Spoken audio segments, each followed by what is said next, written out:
by directing who will be given the authority of the priesthood, who will hold its offices, and how its rights and powers will be conferred.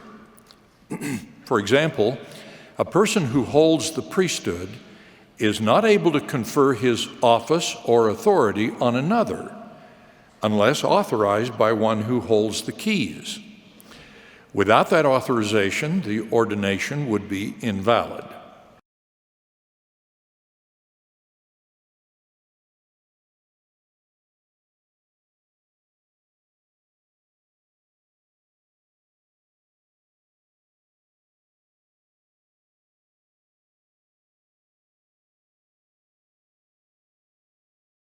I am the chosen one.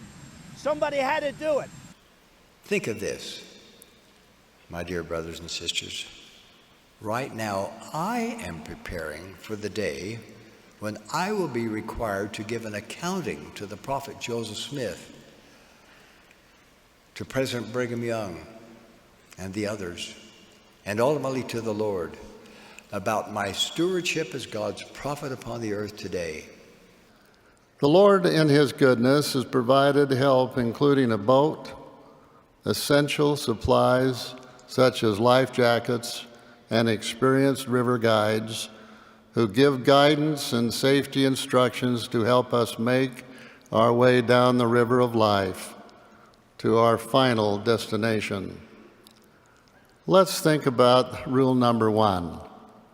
Stay in the boat. President Brigham Young commonly employed the old ship Zion as a metaphor for the Church of Jesus Christ of Latter-day Saints.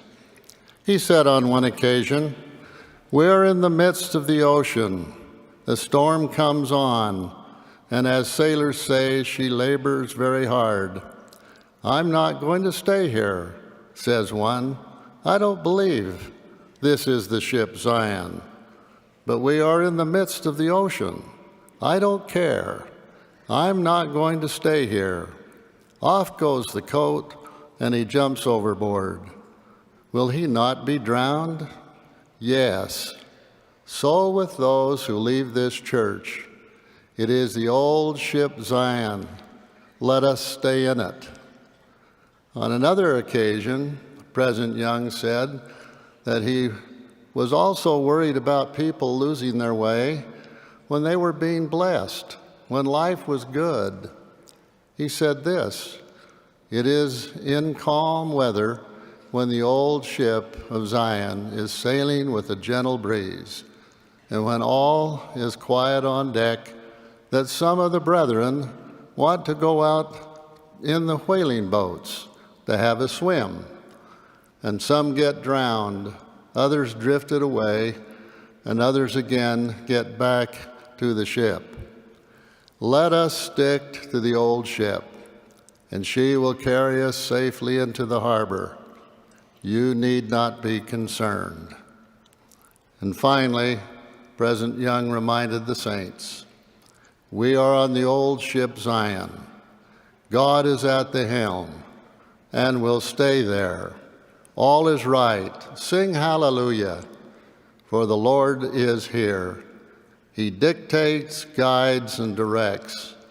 If the people will have implicit confidence in their God, never forsake their covenants nor their God, He will guide us right.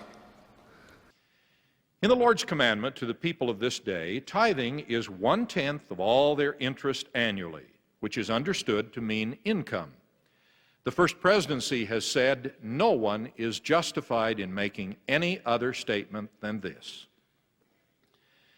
We pay tithing, as the Savior taught, by bringing the tithes into the storehouse. We do this by paying our tithing to our bishop or branch president. We do not pay tithing by contributing to our favorite charities. The contributions we should make to charities come from our own funds, not from the tithes we are commanded to pay to the storehouse of the Lord.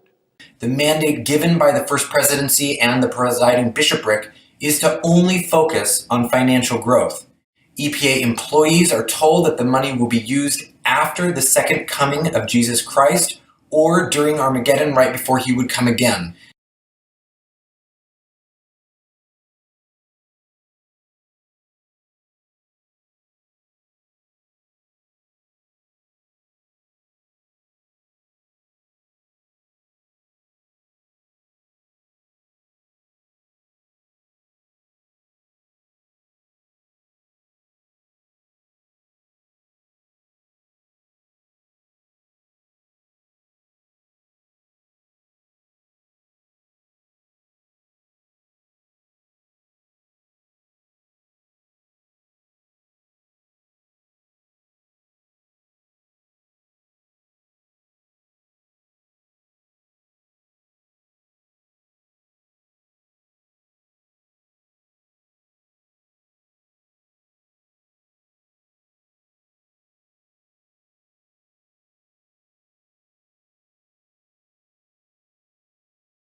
Such a great honor. Such a great honor. Mr. President, welcome. Nice to see you. Yes. Thank you. Nice to see you. Did they like it? They enjoyed it? They got treated well? That wasn't the greatest. They actually thought it was fine. They said no big deal. You folks have been, and the state has been. And I just gave at least 10% back if we make a check direct. But he was fantastic. Helicopter. Very, very well known. Was it 200 truckloads of emergency food and those kind of things to help the people there? Street. Central Storehouse, yes. Central Storehouse is our bishop, senior bishop. The one here next door is one single building with 540,000. Let's get a, I think I have to put a hairnet on, right? Come on outside. Let's get a picture. Come on.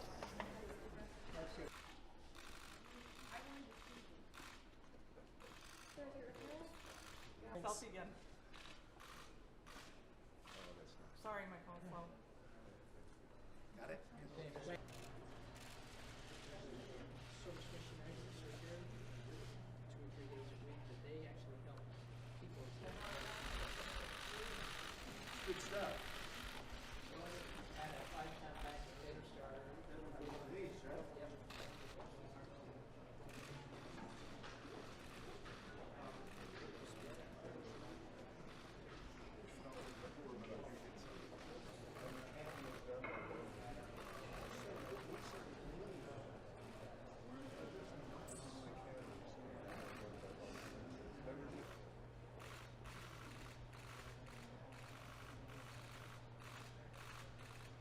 We're very proud of you.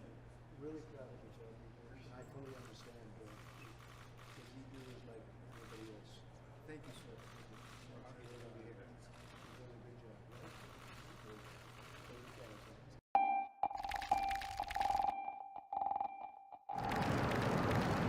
This is very exciting for me. I know so many people that are in your church. Such a great honor. The job you've done is beyond anything you can think of. We're here in a place where we have food and material that we give to the poor. Good stuff. But this is simply an example of what we do across the world. One here next door. Come on outside. Let's get a picture. Come on. We're very proud of you. Really proud of you, Toby.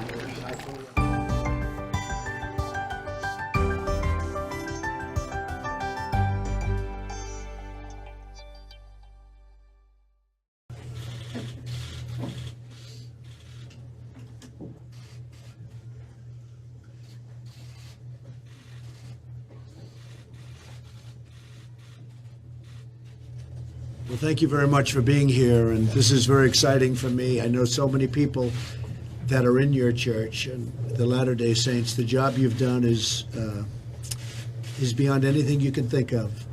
In 180 countries, taking care of people the way you take care of people, and the respect that you have all over the world. I would love you to, while the media's here, just say a couple of words of what we just discussed, all of the care and all of the giving that you've done, and to help people, in particular poor people, would be a great thing, and perhaps they will transmit that to different parts of this country and the world. It's so brilliant to hear it.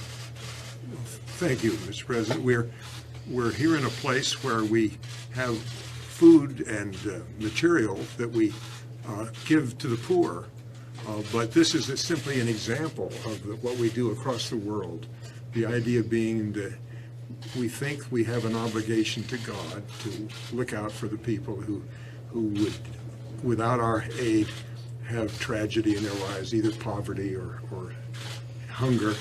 And this is an example of what we do in how many, Bishop? 120 of those facilities in the U.S. and 120 Canada. facilities. So great. And would you say a word about what you've seen across the world? I was in China last week, and there I got to see what a wonderful job President Trump had done just previously. They were filled with hope because of your visit, Mr. President. And I also happened to drop in on an occasion when the Chinese members of the church were bringing supplies for school children who didn't have means of getting what they needed to go to school with. Right. Well, that was very nice. I heard you were there. Formerly a great heart surgeon, one of the best in the world. And he decided to help even more people by doing what you're doing. So we appreciate that. Thank Really you very great. much. Thank you. Thank you. Thank you, Mr. President. Thank you all very much. Appreciate it. Thank you. Thank you. Mr. President, why are you endorsing Mr. President? Guys, thanks, guys. Thank you.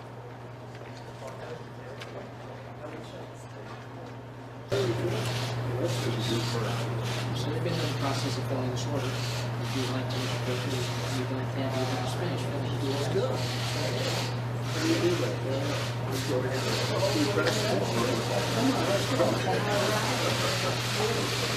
Good stuff. So let's add a 5-pound bag potato starter. Yep, put it in the back.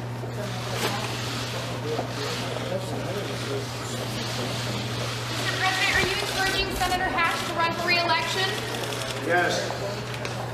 Mr. Applesauce is actually being handled across the parking lot. Mr. President, are you sending a message to Mitt Romney?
In the Lord's commandment to the people of this day, tithing is 1/10 of all their interest annually, which is understood to mean income.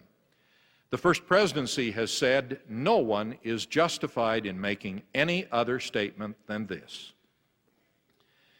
We pay tithing, as the Savior taught, by bringing the tithes into the storehouse. We do this by paying our tithing to our bishop or branch president.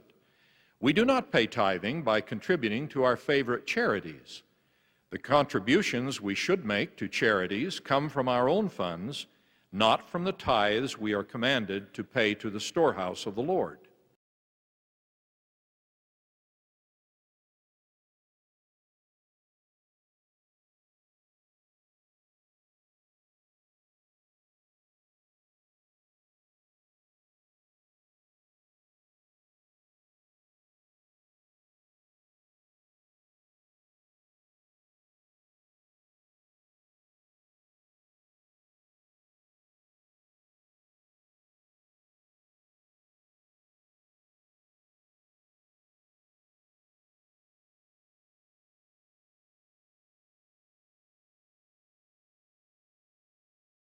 even the crisis of faith when faced with life's problems, questions, and doubts. The Lord, in His goodness, has provided help, including a boat, essential supplies such as life jackets, and experienced river guides who give guidance and safety instructions to help us make our way down the river of life to our final destination.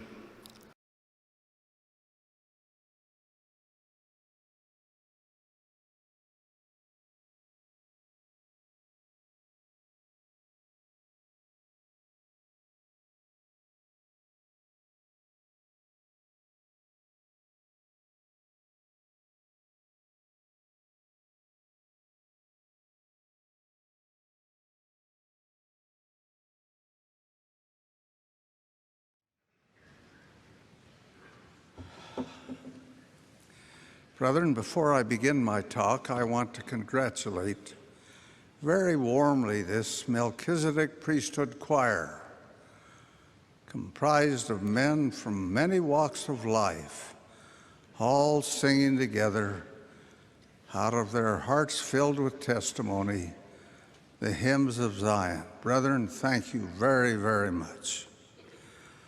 Now, I seek the inspiration of the Lord as I speak briefly on what I consider to be a very important subject. I begin by taking you back 150 years and more.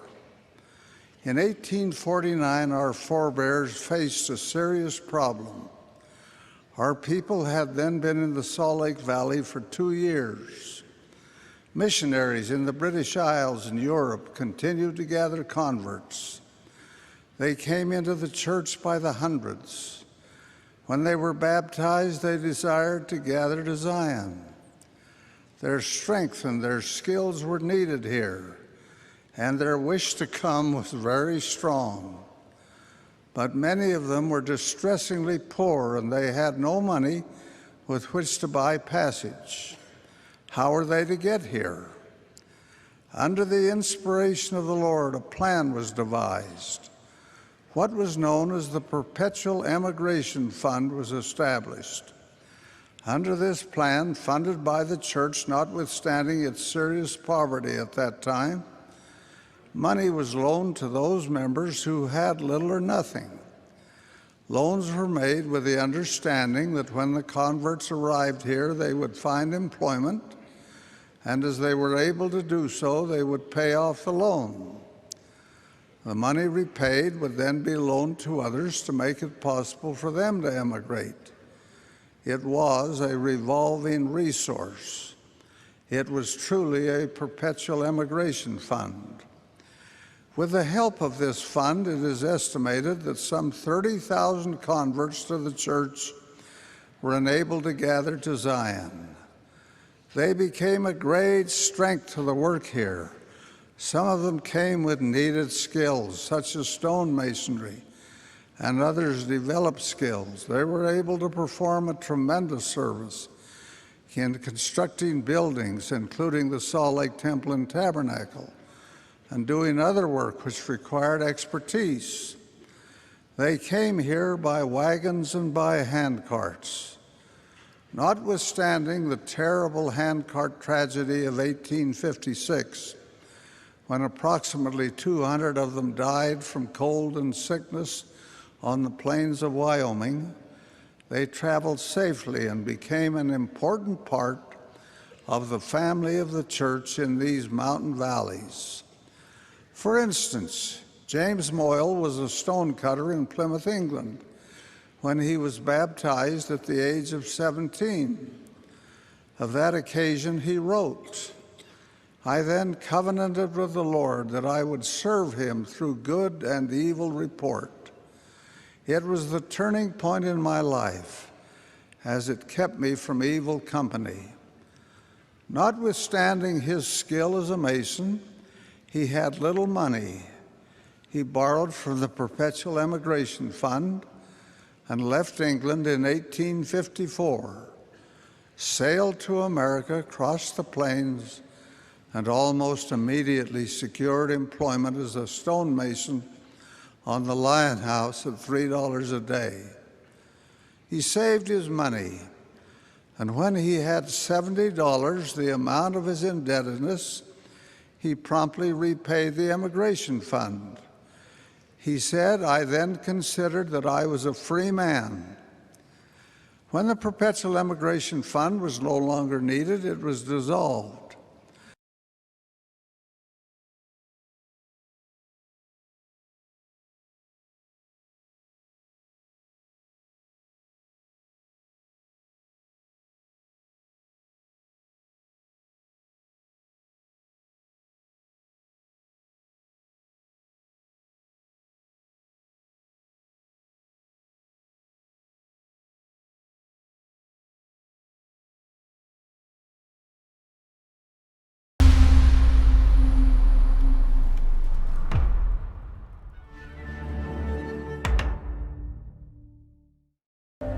There's a war brewing in this territory. Brigham Young trying to make his kingdom. You got the Wasatch Mountain Range. Grizzlies, wolves, riled up Mormons. Someday, this entire American continent will be ours.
Travis Wayne Goodsell.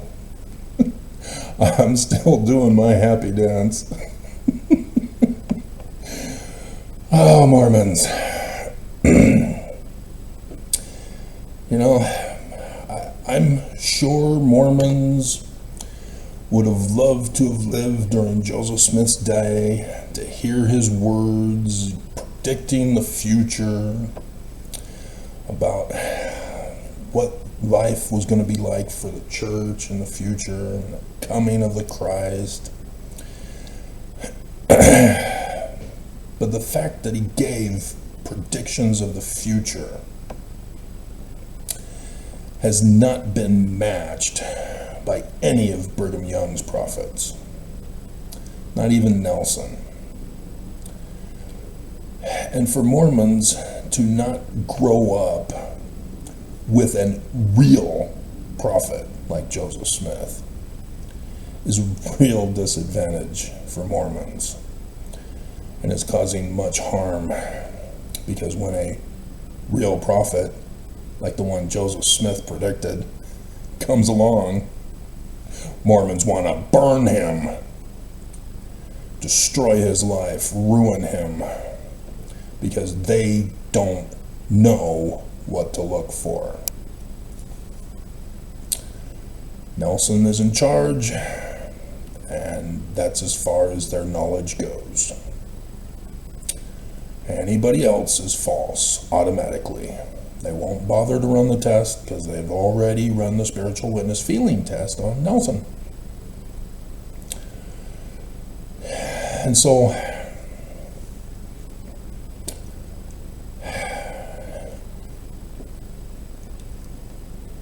scripture first.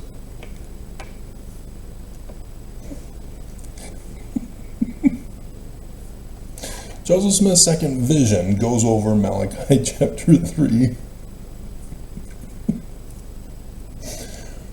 I will send my messenger, Malachi, to Joseph Smith, and he shall prepare the way before me. And the Lord whom ye seek shall suddenly come to his temple, even the messenger of the covenant whom ye delight in. Behold, he shall come, saith the Lord of armies. Hosts. Armies.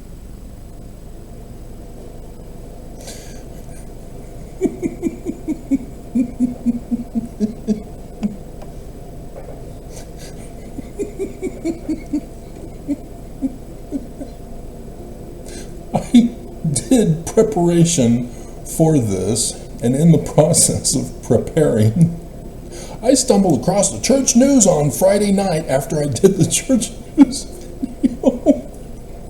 I snuck it in.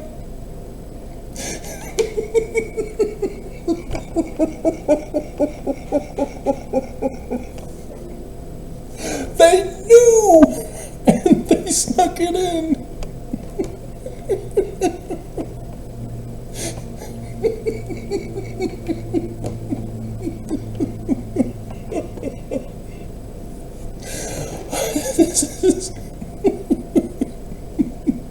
I warn, nobody listens, everybody wants me dead, everybody wants me silenced, and here it is. I was right the whole time.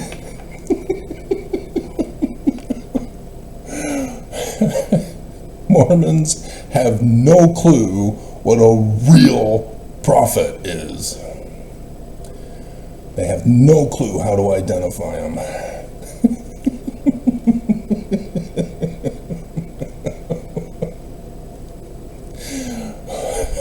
But who may abide the day of his coming? Who shall stand when he appeareth? For he is like a refiner's fire, and like fuller's soap. He shall sit as a refiner and purifier of silver. And he shall purify the sons of Levi. Stanford, you're to blame for this. That was you last December asking that question. That started the ball rolling. and purge them as gold and silver, that they may offer unto the Lord an offering in righteousness at the storehouse of the temple.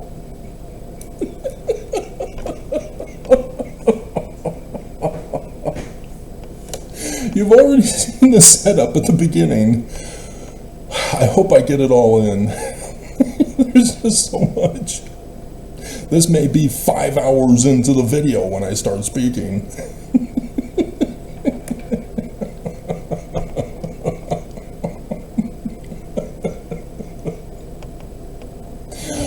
Oh my God. This is just priceless. I'm already crying.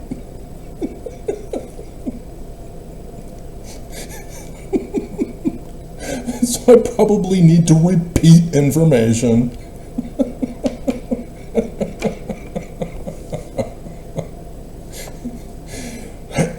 In the temple, Jerusalem, you go in the front gate, in the courthouse of the women, the courtyard of the women. To the right, in the front corner, is the storehouse. So Jesus with his apostles are in there. The Pharisees are bragging about how much they're giving. And then the widow comes in and gives her 2 mites. Yeah, you know that story? You know that story? Well, the way it was set up is that you've got a bunch of boxes in rows, and then you have a shofar horn sticking out of them. So the people who would come in to give tithes to the storehouse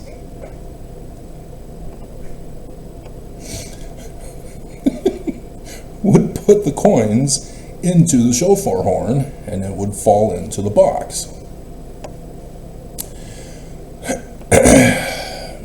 And so that's what's being talked about here. So the widow sneaks in, puts in her 2 mites into the horn that goes into the box. And gold and silver is what they were made of. And so what Stanford caught on to in his scripture study, starting with the sons of Levi, was Nephi going back to Jerusalem to get the brass plates in the treasury of the temple, the storehouse. Storehouse, treasury, same thing. And so, yeah, you could bring in, food offerings and drink offerings also for your tithing. Those typically are the other offerings for the ritual sacrifices. And so the tithing typically was better with money that can then be used to purchase things for the poor. It was not for the Lord. We're saving the money for Jesus. Jesus came.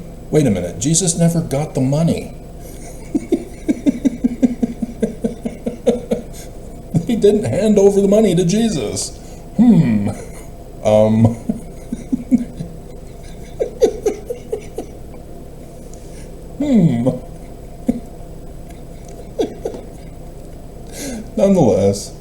Nonetheless. So yeah, that's what the Book of Mormon is trying to tell you about. It's the transfer of authority. As Nephi would then be the man like Moses of the Jews for the Exodus to go to the promised land to build Zion and the Temple of Solomon. Ta-da! You thought it was literal history. Oops. And so, yes, the infamous passage, Will a man rob God? Yet you have robbed me. But ye say, wherein have we robbed thee? In tithes and offerings. Ye are cursed with a curse, for ye have robbed me, even this whole nation. Bring ye all the tithes into the storehouse. Say not the offerings. That's for the temple, the rituals. Tithes only for the storehouse, that there may be food. It's not necessarily animal meat. Bread.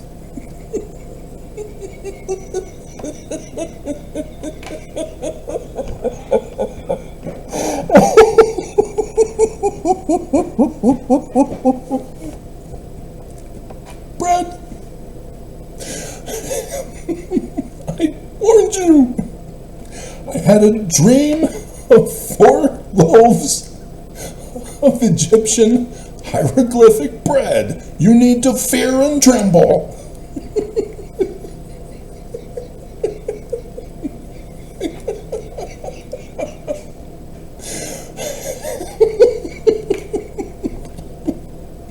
And you don't listen. You think you know better.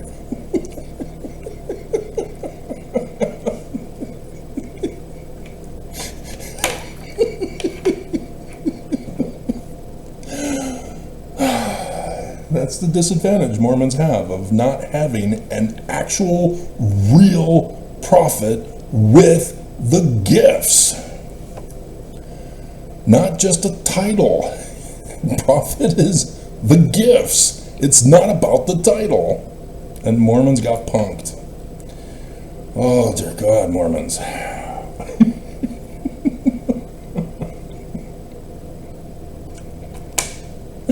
I can't believe they covered it up. The Friday night church news dump. We waited till after Travis did his video.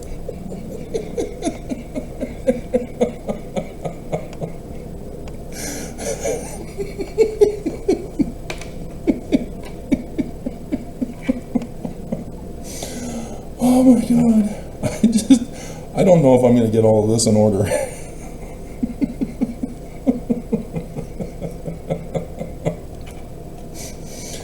Oh, dear God. So, yes, August 10th, I woke up with that dream, in my dream, woke up to that dream. And so doing the research, as I did the video, have the picture, been repeating the picture for you for the past week, I came across Judges 19.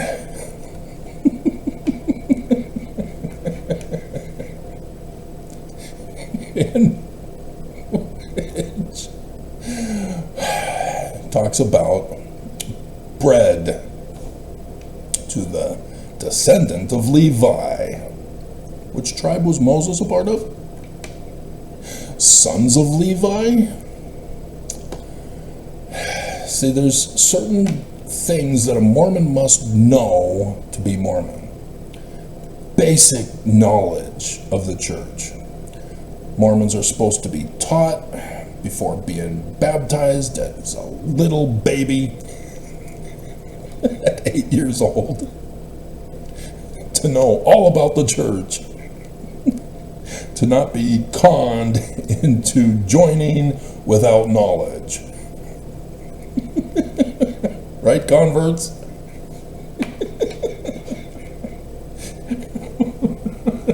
So that everybody knows what is to be expected, what the religion is all about, and be told the truth. No lies.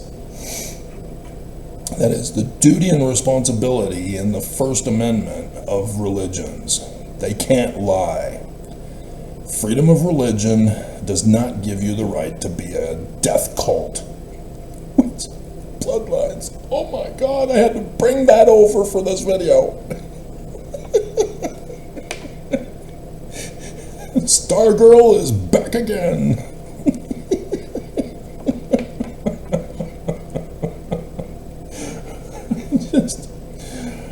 I am inspired, guys. And Mormons just reject me. It is so sad.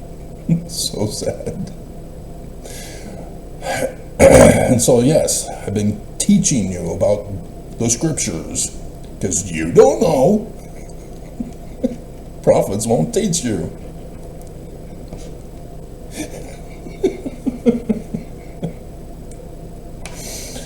Oh, man. And so, yes, I tell you that it has to do with a parallel story of the Genesis Jewish author who wrote about the destruction of Sodom. Parallel stories. Gotta know the learning of the Jews. And so, on the 19th, 19th, Judges 19, 19th of August, I had my flood dream. So yes,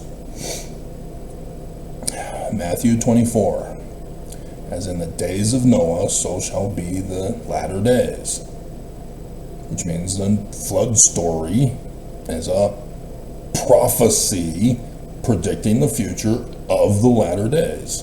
It's not literal history. Prophecy is not literal history. Just because it's a prophet doesn't mean it's literal history. It means it's not literal history. It means it's a prediction of the future. Quit changing definitions because your prophets aren't prophets. God, I had to do that video for you too. Going over the definition of seer, prophet, revelator, and translator with the keys of Moses, because Mormons don't know, because they don't read their scriptures, don't study them, so they are easily conned by false prophets.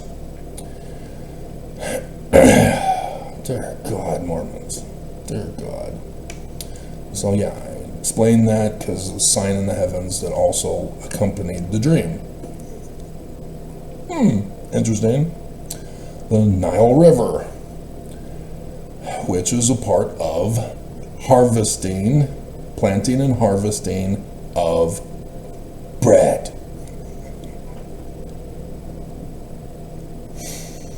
And so, sure enough, the next day, sign in the heavens showed the symbol and the Egyptian hieroglyphs of the conical bread in the pyramid shape. Signs in the heavens and the likeness of things on the earth. Bread, bread, bread. And yes, as a pyramid for the temple, thus the storehouse. Tithing for the poor. Bread, bread, bread. Fear and tremble. Mormons finally have a real prophet again, and they want him dead.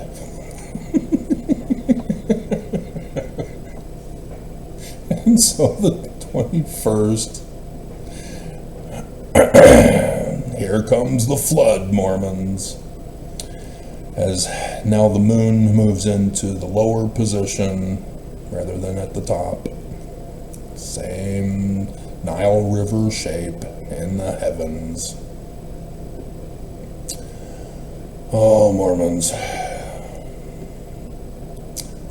Here comes the flood. So, yeah, 22nd. 22nd.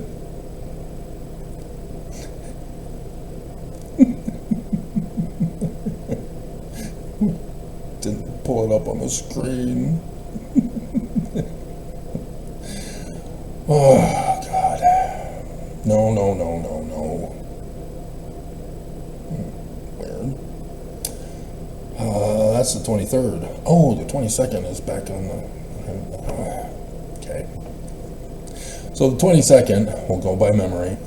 It's not hard to remember. The moon was now at the mouth of Leo the lion. Judah. Utah. Religion at the mouth. of Leo, Utah, religion. And so yes, the church news corresponds with it. It wasn't just my video. The church news also, warning, sort of, being clueless Mormons as they are.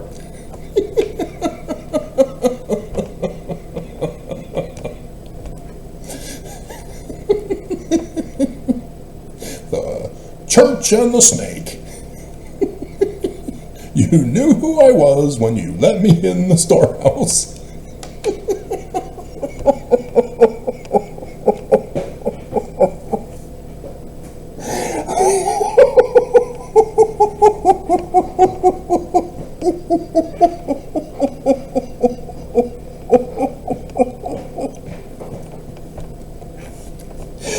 This is just priceless.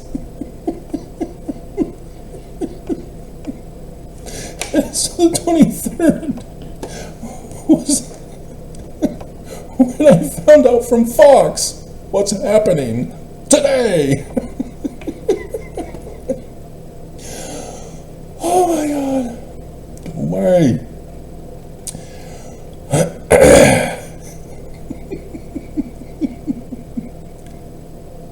This is just priceless. On the 22nd of August, Church News. I've got the evidence. It's still up on the Church News. I saw it this morning. Listen to the way the church is describing it. This is before Fox News on the 23rd announces a big announcement.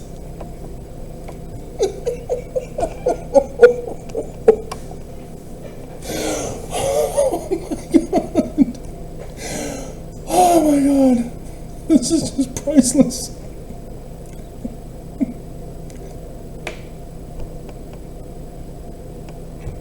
I warn Mormons, they want me dead, they don't like me, I'm always right, I'm a real prophet, they have no clue what that is. They have to create prophecies of Nelson, because he won't do it. He tells Mormons he has no clue how to translate, but it's something like looking in a dark hat and getting light from rocks.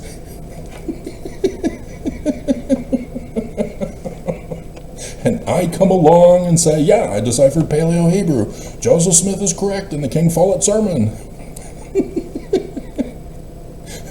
Joseph Smith's translations in the Book of Abraham, right on target.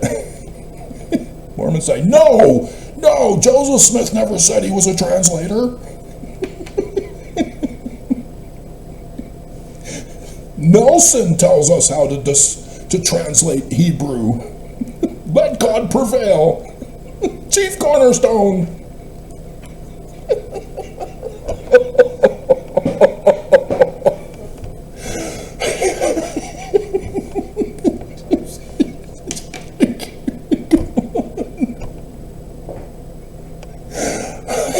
You have had a false prophet your whole life, for generations. You have no clue who a real prophet is. It's just a foreign concept. He's a witch. Burn him.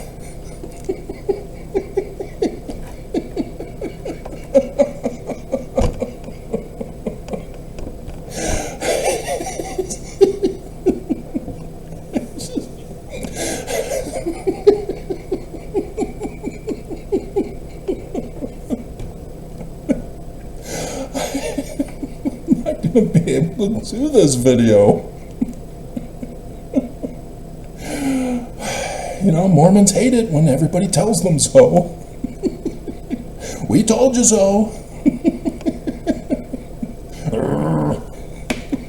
Church is true.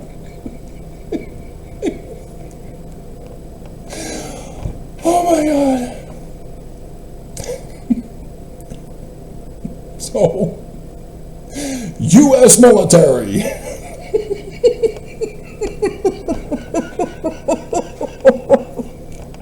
And church leaders, connect. Do you see the gullible naivete of Mormons? They're just clueless about what's about to happen. Oh yeah, oh, you're a snake. Come right in.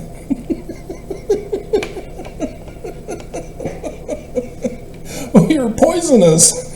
Come right in.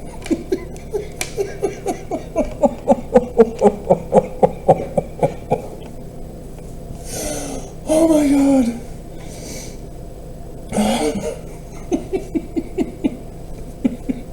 And the deep state Dems call him a stable genius.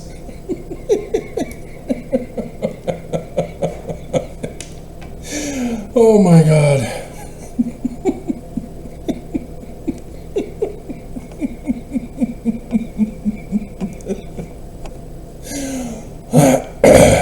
Dear God. Yep. A tour. Visit. To where? The Bishop's Storehouse. Don't worry, Mormons. Oak said that's not the right storehouse.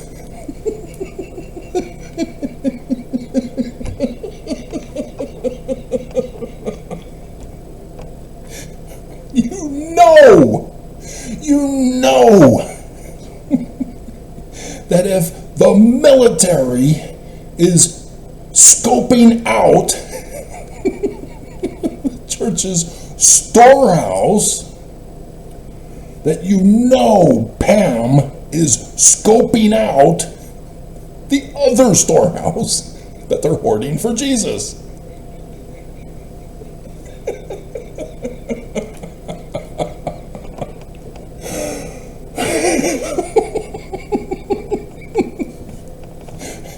Trump is doing an investigation on the church. Just like Bolton.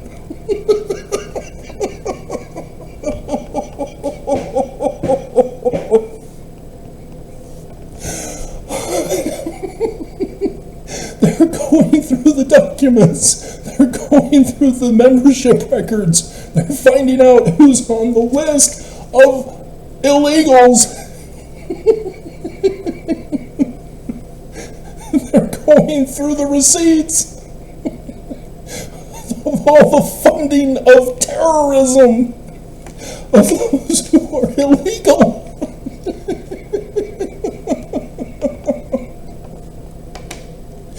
Bye-bye, church. Bye-bye.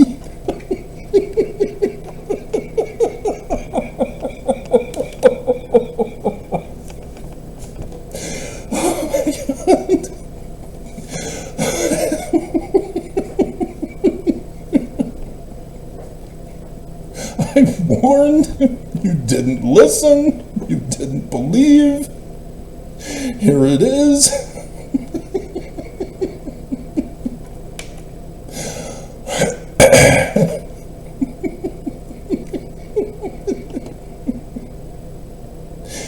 So, the reason is the 30th of January, 2025. Which I made the picture, did the videos. Mormons didn't believe.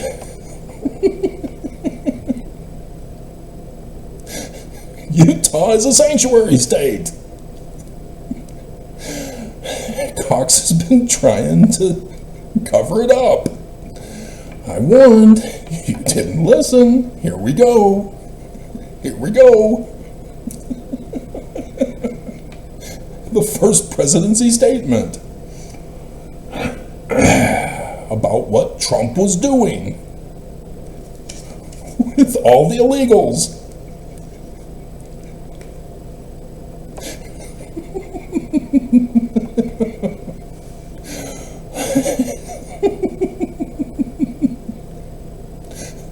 So yes, we get to bring it up in the video.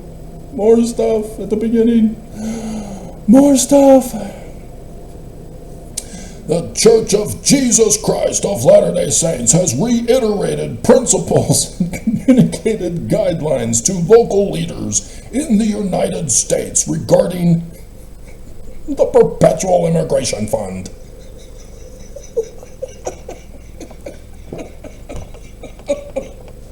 Here we go! 168 years later, here we go.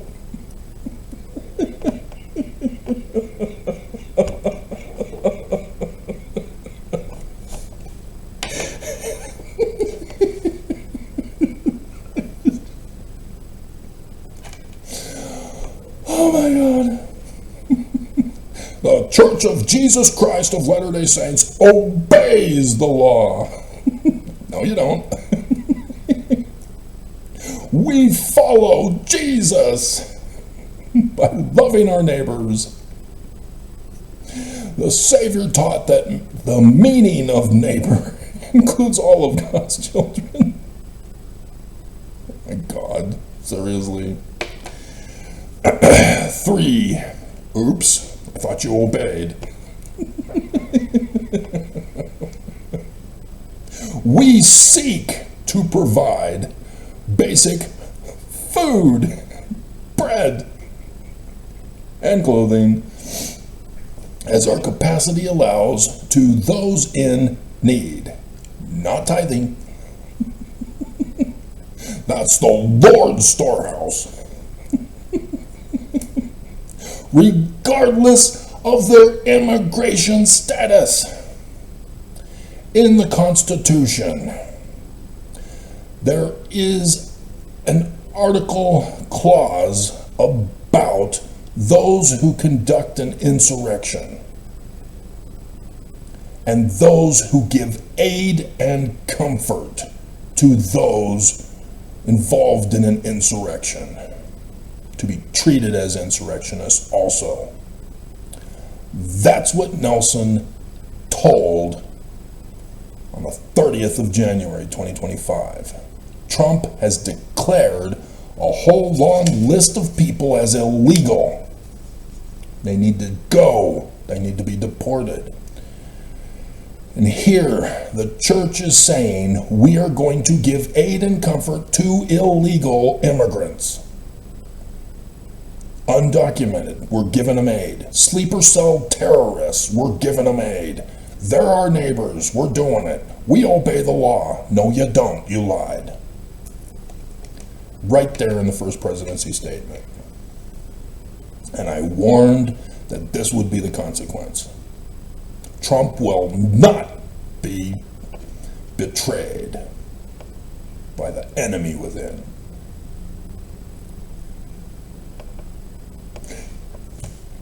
This gets better. If you think I've given you the best already, we're still going, as I'm sure the end of this video will reveal to you.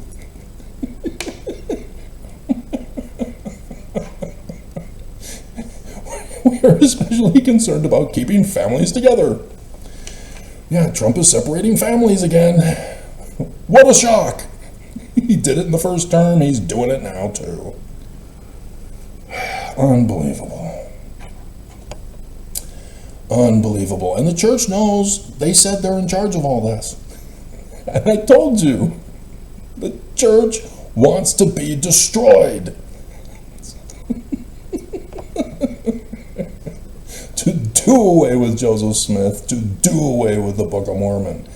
They don't like him being a real prophet. They don't like the Book of Mormon exposing their whole plot as prophecy. So they need to have them destroyed. And they're using Trump to do it. And so you're supposed to comply with federal laws that criminalize harboring, transporting, and encouraging undocumented immigrants. And yet, we seek to provide, regardless of their undocumented status.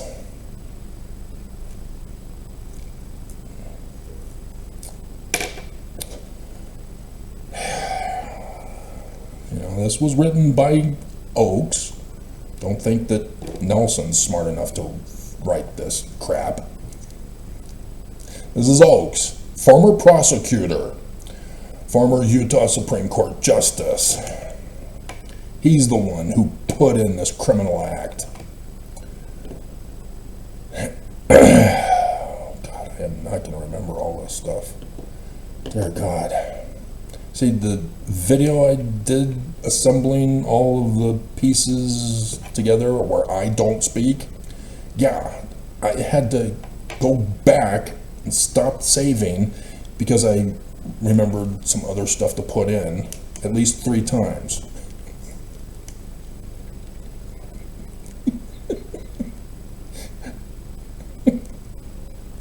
At least 3 times.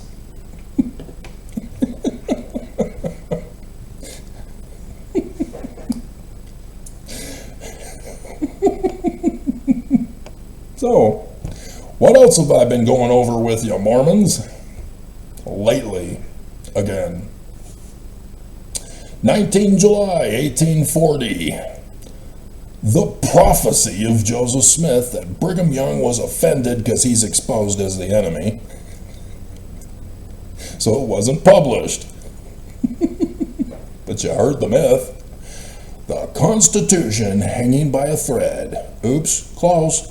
This is the document, but not hang by a thread. Brink of ruin.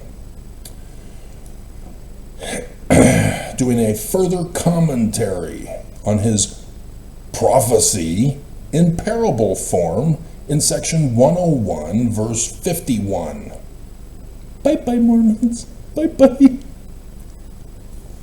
Bye-bye. Joseph Smith's a prophet. Joseph Smith's a prophet. Mormon has no prophet. They don't believe Joseph, and I'm screwing up the lyrics. I got rhythm. You guys are too young to remember the Muppet Show. Of course, most of my audience are old enough to remember the Muppet Show. Fozzie Bear.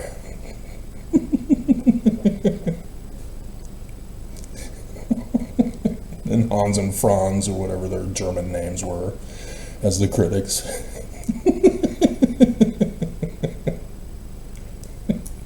We are here to pump you up. So here's the original from section 101. And the enemy came as a thief in the night and broke down the hedge, and the prophets of the nobleman arose and were affrighted and fled. I don't get Mormons. I don't get them. They're just so insistent that this church is true and will never be taken from the face of the earth, and here we go. Again. And the enemy destroyed their works. That's the temple. That's the storehouse. Both of them. That's all the genealogy centers. Yep, the church had you submit your genealogy of how you're an illegal.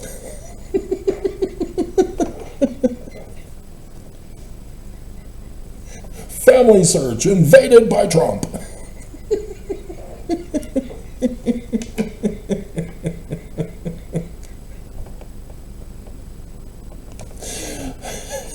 They set it all up. And if you're not a Mormon and you left and you had your name removed from the membership records, it's not removed. Trump is going to find you too.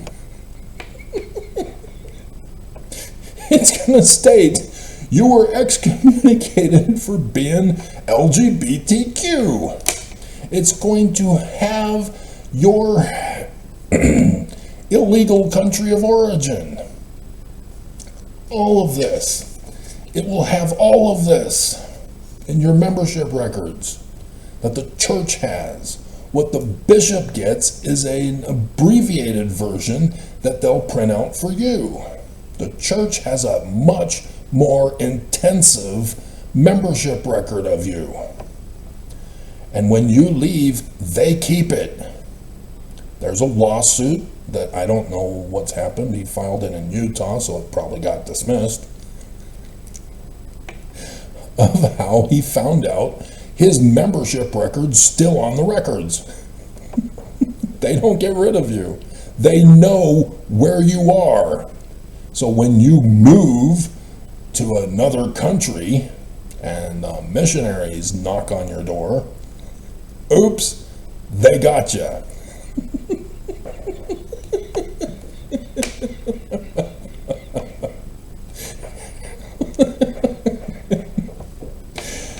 They found you. You are doomed.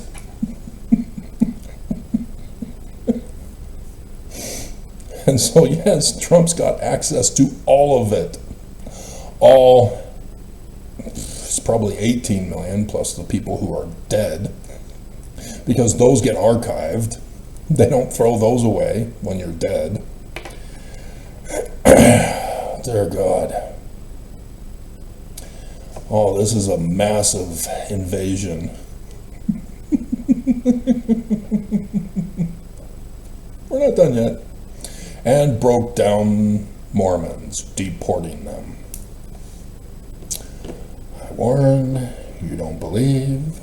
Here we go. So in 1840, Joseph Smith further expands on this.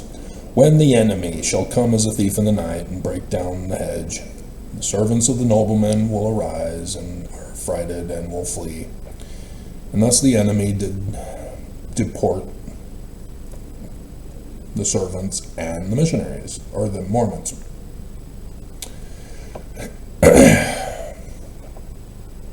So thus the picture that was updated with gone.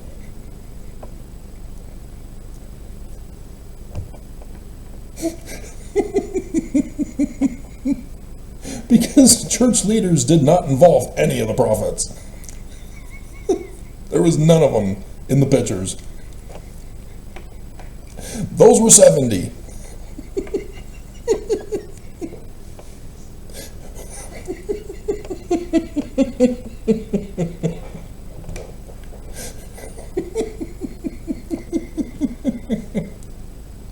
The prophets, seeing the military come, put the 70 on the front lines.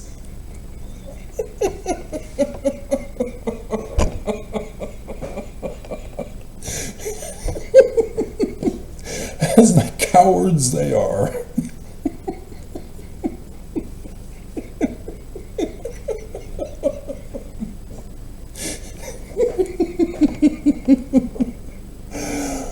Oh my God. This is just priceless. Bye-bye. Bye-bye. And so, even this nation will be on the very verge of crumbling to pieces and tumbling to the ground. And when the Constitution is upon the brink of ruin, Mormons are supposed to be the bread. The staff of bread. It's in the scriptures. I think it's even Isaiah.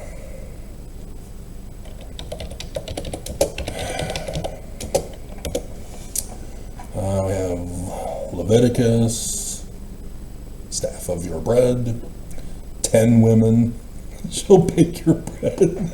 5 of them will be wise, 5 of them will be foolish.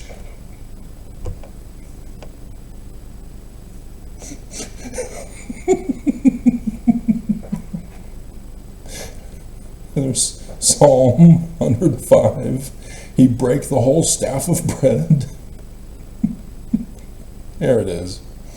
Isaiah 3:1. For behold, a prophecy of the future.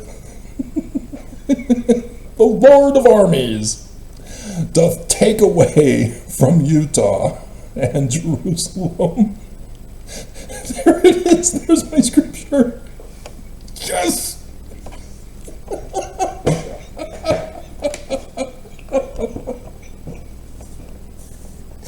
Yes!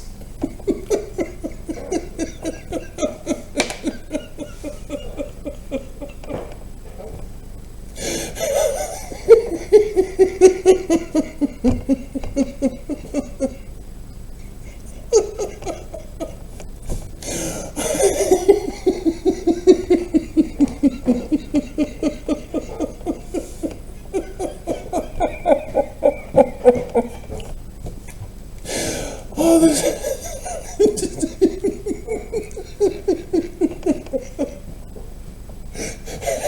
It's in the Book of Mormon.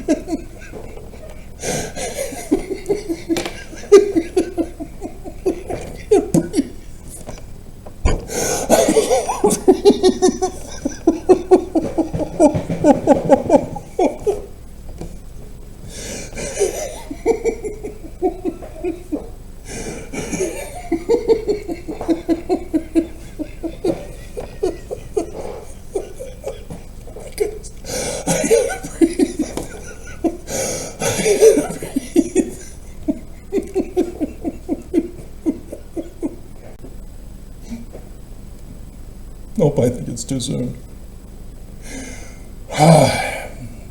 So, Travis Wayne Goodsell, several days ago, I recorded part of this video.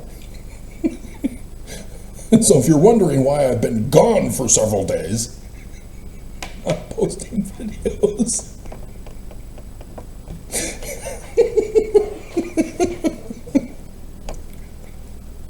It's too soon.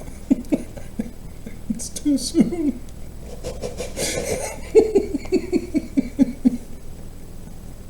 It's too soon. Oh my God. This is just priceless. Oh man. See, I caught it. Knowing that Oaks got leaked in 2020, saying that they were just going to run a test run that year. For right now.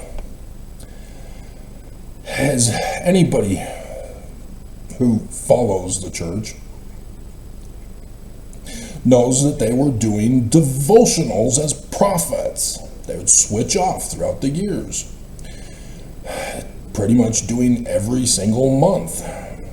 A different prophet would speak to either the young adults or the youth, doing devotionals. And it carried over into the beginning of this year until conference. And then nothing. Flatlined. There was the priesthood thing, and there was one little kid thing, toddler devotional, which was music, I think. But regardless, nothing for the young adults, that's for certain. Anything that has been done has always been for the youth. And what's coming up for the rest of the year, I think there's 2. That's only for the youth. I mean, not the children, not the young adults.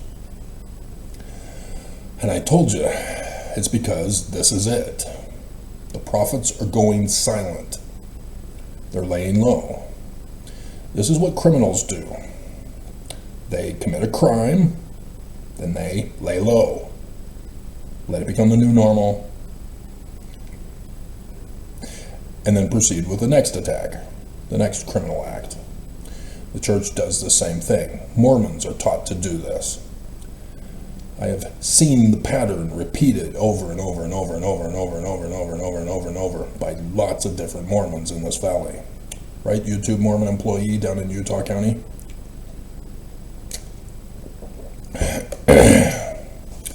This is a criminal pattern of practice.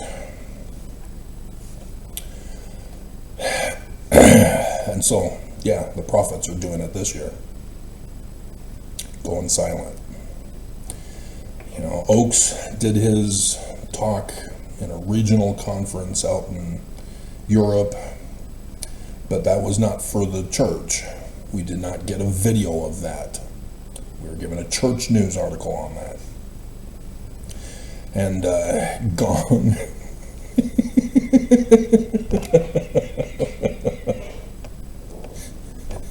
Chinese terrorist spy.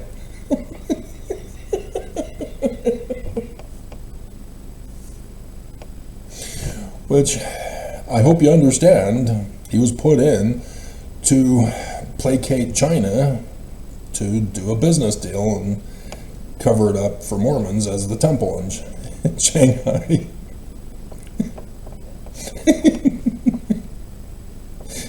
But when you understand that this church is criminal, that they have no authority, they are not prophets, they are frauds, you should have run the test of Matthew chapter 7, starting in verse 15. You didn't, and you got punked. Then everything they say, everything they do is a lie and a crime. And it's real simple. But Mormons refuse to run the test. And they use their spiritual witness feelings. And that gets them in trouble. And here we go. Unbelievable.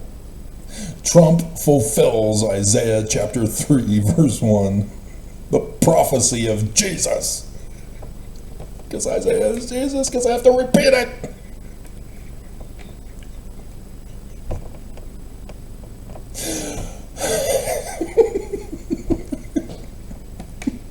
This is just awesome.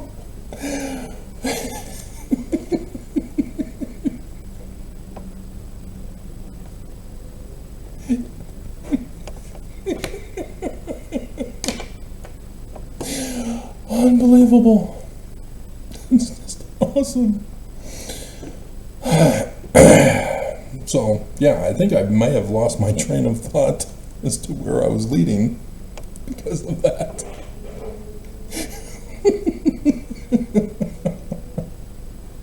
But Joseph Smith warned you of this church who are going to do all of this and blame Jesus for it. Thomas B. Marsh, Joseph Smith.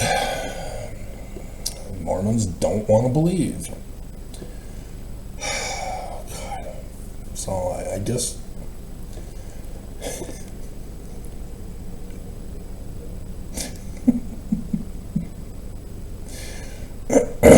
okay. So what's that? This is just hilarious. Oh my God.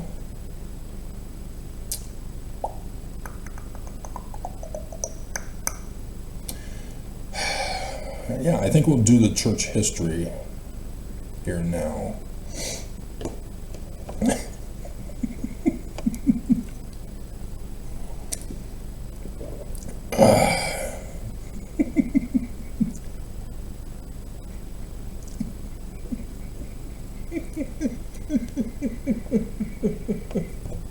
He wasn't even governor. Oh my God. Oh my God. So yeah, Mountain Meadows Massacre. It's a bigger deal than you thought. So, we're repeating history. Mormons didn't learn from it. Here we go again.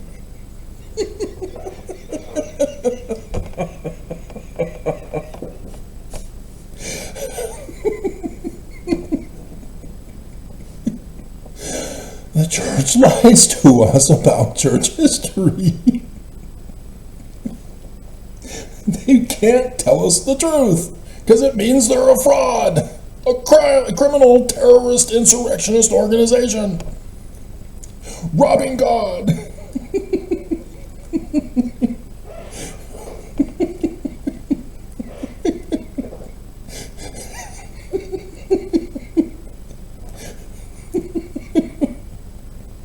Will Nelson rob Trump? Trump invades Utah. Confiscates the bread of the storehouse.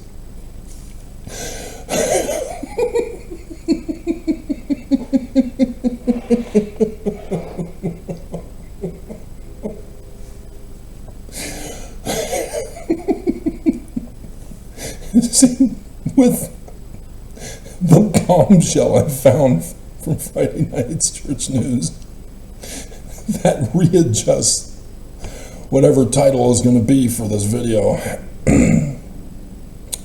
and slightly alters the picture that I've got planned.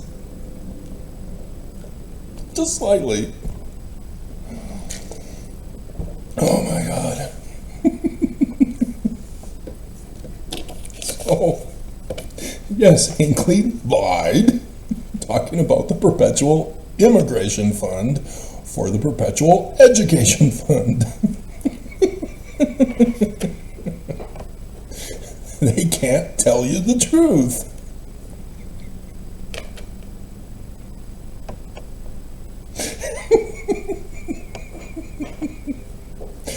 I've got some other fun surprises for you that you've already seen.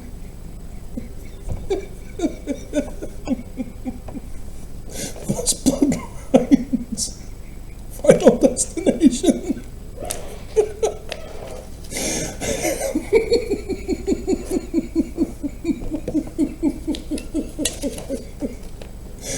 Old Chip Zion.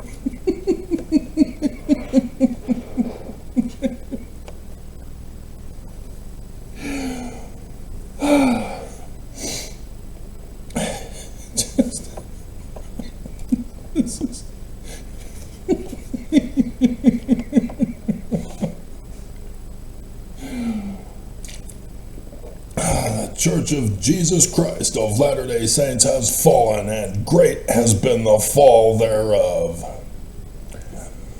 Whew. Book of Mormon prophecy. I told you we're waiting for the fall. Here it is. But, uh-oh, Trump is taking all the loot. He's not transferring it to me so that I can get you guys to Zion. Pam. Come on, Pam. At least give me the whistleblower reward.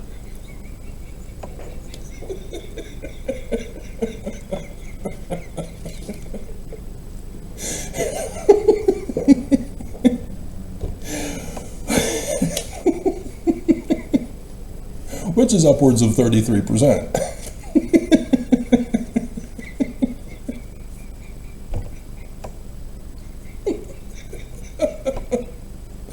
Of the total asset value seized.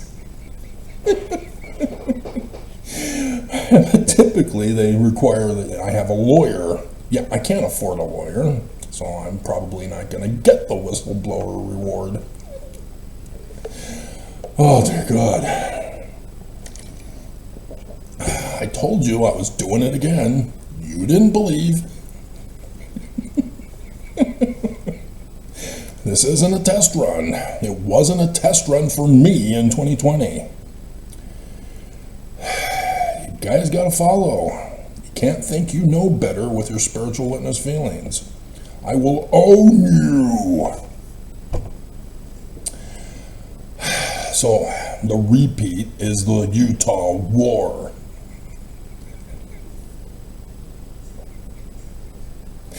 .0 2025. That was originally going to be part of the title. It still may be. Oh, dear God. It'll at least be on the thumbnail picture.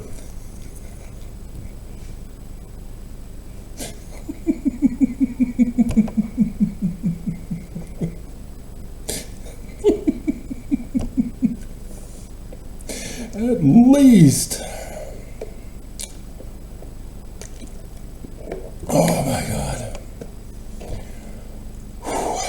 1857 to 1858.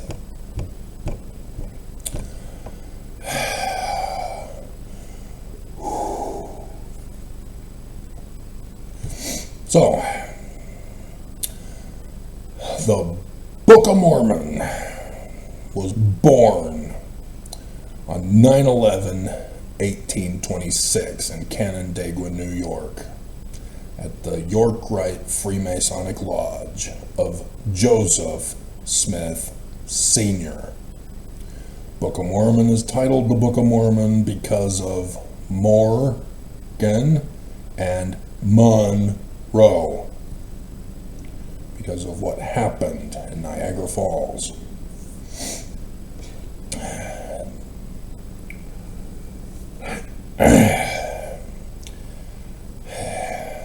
And so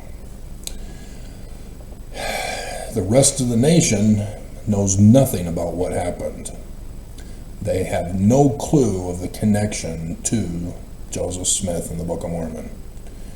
Senior succeeded in keeping it from the world. He wrote the Nom de Plume book, claiming to be by William Morgan, about the 3 craft degrees of Masonry, illustrations of Masonry. That was Joseph Smith Sr. He was the Master Mason. So that's why he wrote the book, to explain the duties and responsibilities of him as the Master Mason, and why he did what he did to rescue William Morgan, get him out of the country, and then take on the responsibility to finish the book, to warn America of right now, even though it was supposed to be 2020, which the enemy turned into a test run. So you got to move it all up to right now. The dates that are given in the Book of Mormon, move them up, move them up, move them up. Oh, God. All these years, ever since, I'm going, what happened? Everything happened, but the final 4. What happened? What's going on? Did they fail? Is it canceled? What's going on? Where's Jesus? Where is he?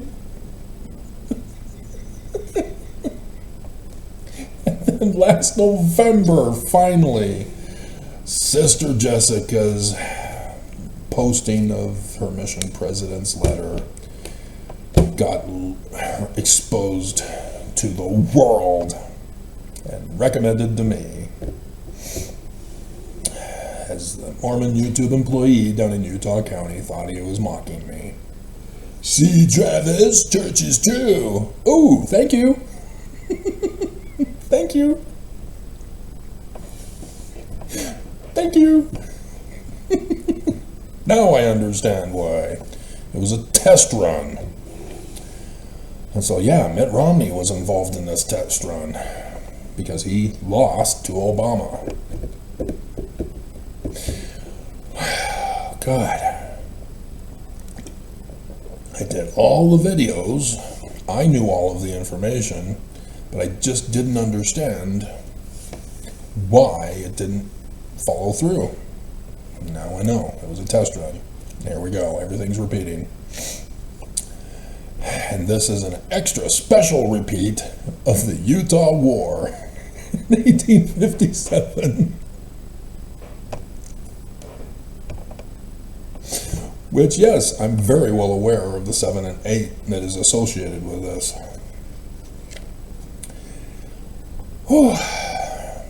As 168, which 16 is 2 8s.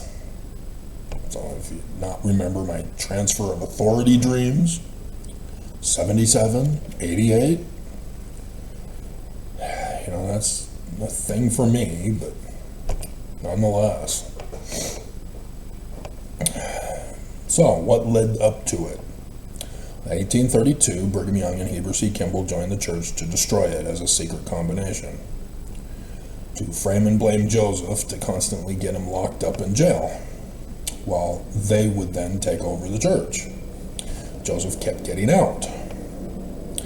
1838, the big Danite attack, the false brethren.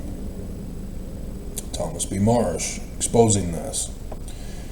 And I cringe that ex-Von Nevermos are not intelligent enough to do their research correctly. Come on, guys. Come on.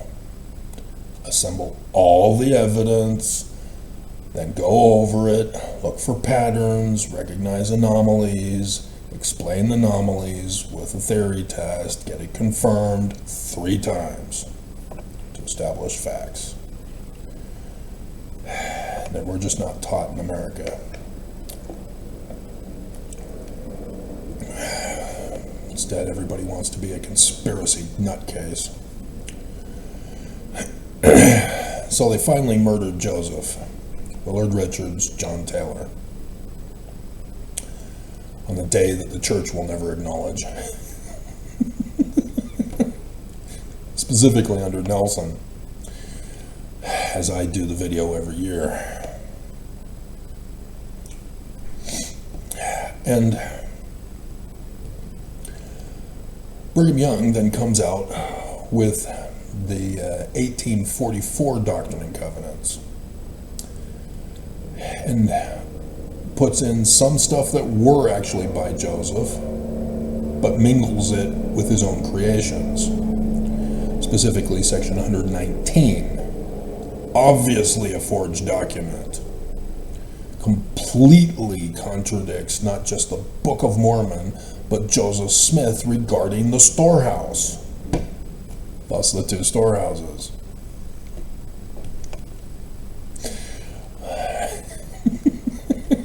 They can't tell you this.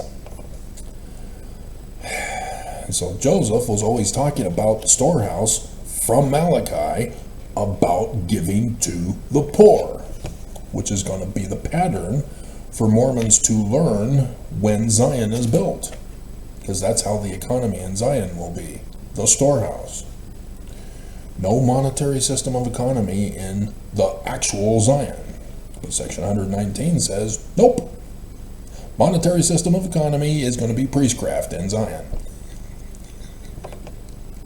Extortion, prostitution for Zion.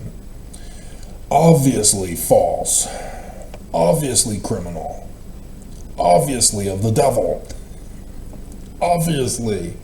And Mormons are just too stupid to figure it out. They don't want to figure it out. The church has to be true. Their feelings told them so.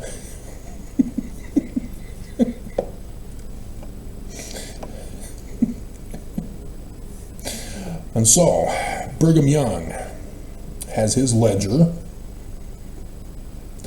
that he now uses as his justification for the Section 119 forged document. Ever since Joseph Smith announced that they were going to build a temple in Nauvoo in 1842, Brigham Young did the underground ledger, collecting the money from his Danites and future polygamous wives to be sealed to Joseph in 1846. Again, the church lied to you about 1843 being by Joseph Smith. Section 132 is a forged document. Joseph Smith was never a polygamist. He never raped any wife. He never raped little girls. The Danites lied, and you believe the lie, because your spiritual doubt promotions were tingling. Come on, ex-Von Nevermos. Do your study correctly. So, the little black book of Brigham Young Epstein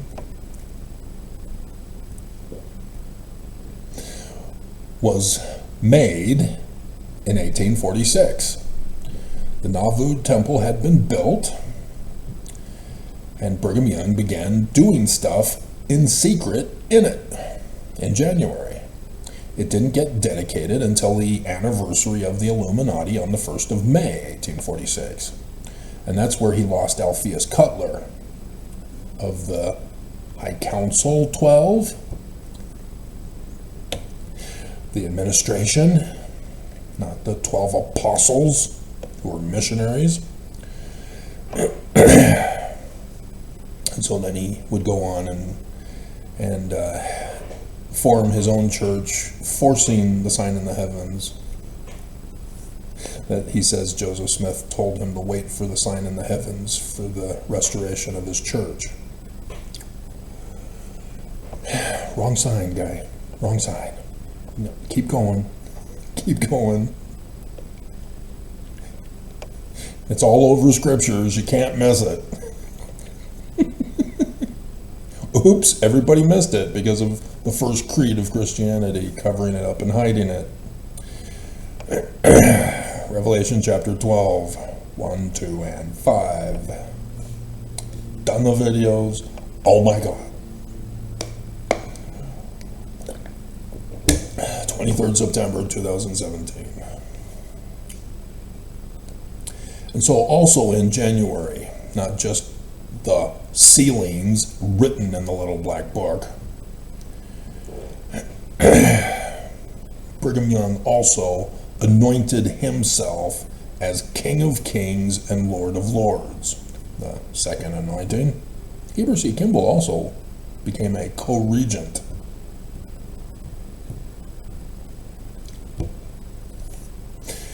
Brigham Young and Heber C. Kimball, second anointings. And so the Council of 50 second anointings? No. That's a secret combination government of Brigham Young's. Framing and blaming Joseph for being a part of it. Never attended any of the meetings because he wasn't a part of it. Neither was Hiram or Sidney Rigdon.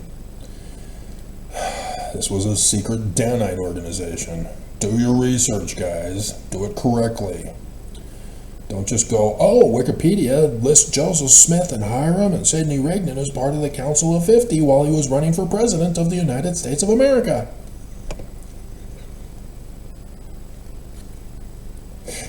No. That was the original plan to get rid of Joseph Smith, assassinating him if he becomes president, and then using the Council of 50 as the martial law administration. But they got him in Carthage jail.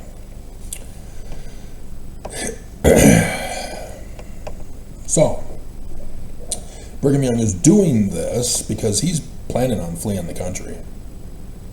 He already sabotaged the church. He murdered the founder. He murdered other potential successors, as well as excommunicated the rest who didn't die of poisoning. Or chased them out as apostates. So that Brigham Young and his military Danites were now preparing to flee the country to the Salt Lake Valley. There's the ship that sailed from England or Europe, wherever, most likely England, who was going to come and to the coast of California and then join them in Utah.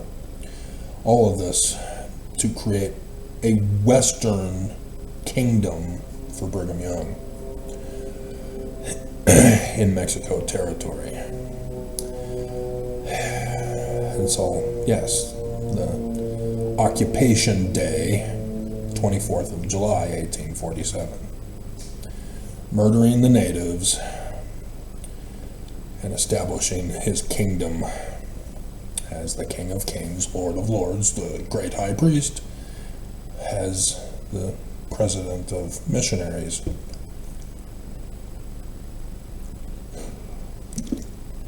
Talk about your exalting yourself beyond your authority. 1848, Mexico secedes from the nation. Hands it over to the United States. 1849, Brigham Young, as still the king,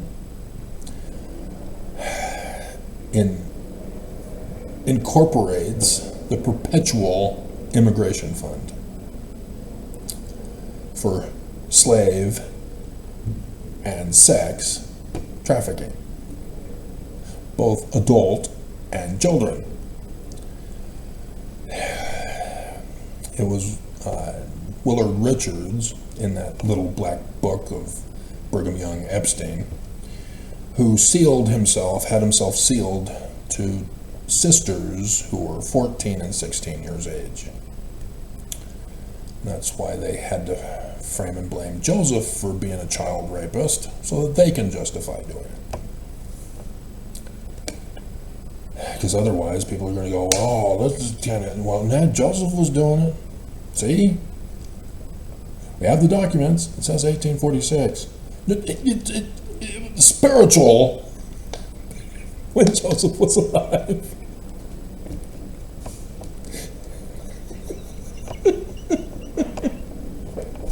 Spiritual. Trust in the Lord.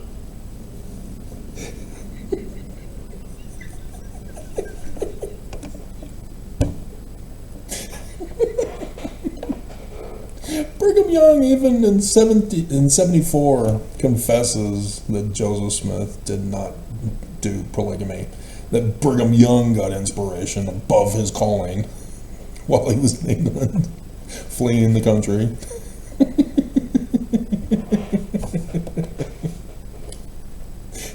He flees the country a lot.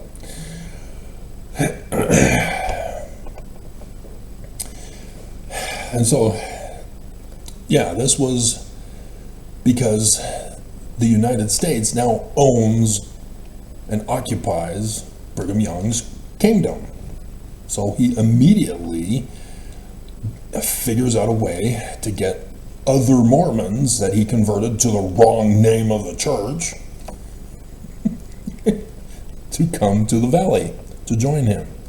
But it didn't begin until 1856 with the handcart companies.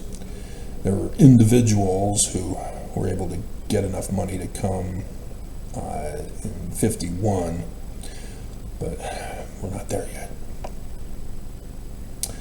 Okay.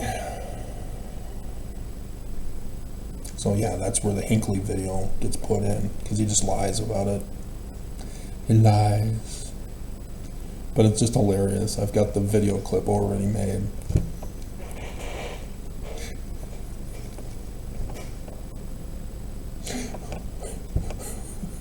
When this fund was no longer needed, it was dissolved.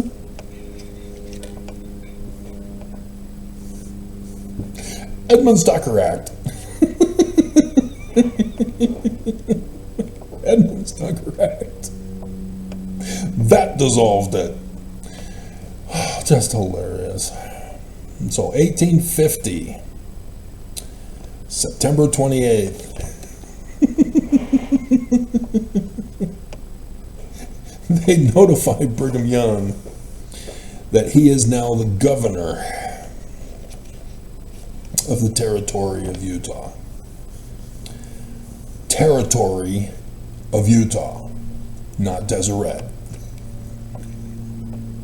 The Perpetual Immigration Fund was incorporated by Brigham Young in his Deseret, not Utah.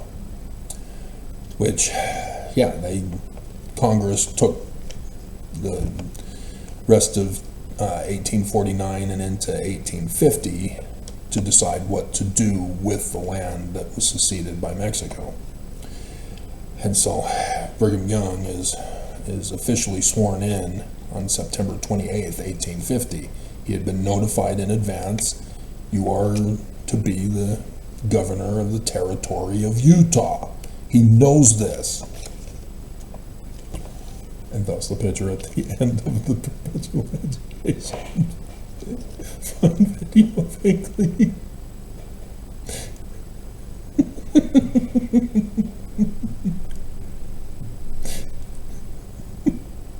We need that on the screen.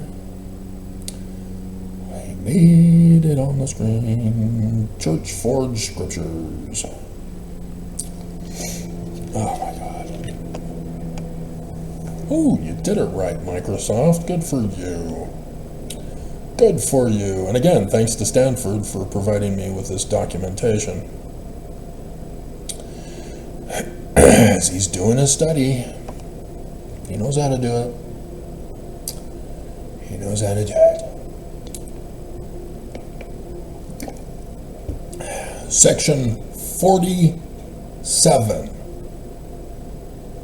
What number president is Trump? For his third term? 47. This is an Illuminati number. Section 47.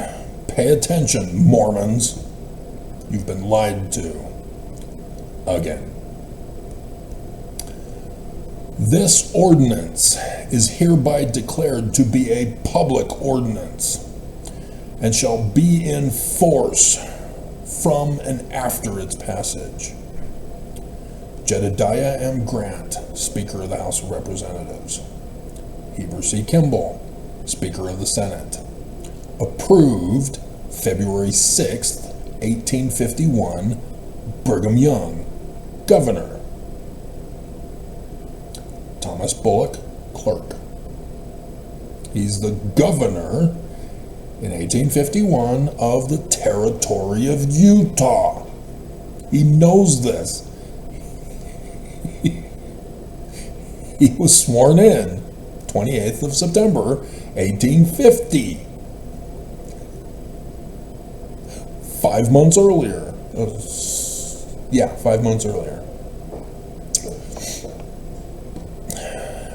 An ordinance incorporating, which means it was not incorporated previously, Mormons, the Church of Jesus Christ of Latter-day Saints, passed February 4th, 1851. Section 119 is a forged document. It was put out the year before Brigham Young died in 1876. That Doctrine and Covenants. Section 1. Be it ordained by the General Assembly of the State of... State? It's a territory. Utah. Territory. Nope. State of Deseret. He's not calling it a kingdom, is he? He's calling it a state. Because it's America's land. He can't call it the kingdom while America occupies it. So state is being used in its place.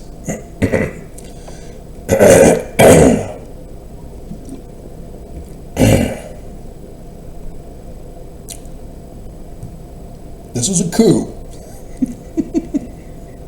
The Church of Jesus Christ of Latter-day Saints is illegal. Don't worry, it got dissolved.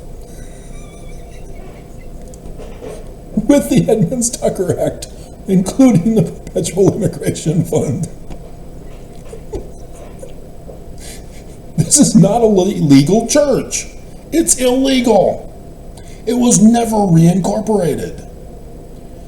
What Heber J. Grant did in 1923 was incorporate a corporation of members of the former illegal church, for which you as members are now chattel, slaves, to pay the corporation. Done the videos, got the pictures. This church is not legal. Your marriages are not legal. You're not only being prostituted, you're whores.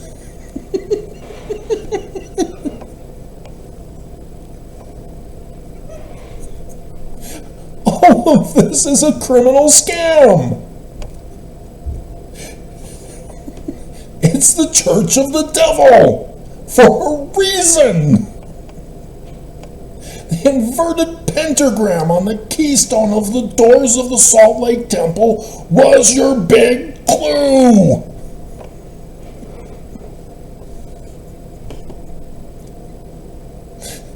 And so they spell immigration with an E rather than an IMM. Spelling really wasn't a concern back then.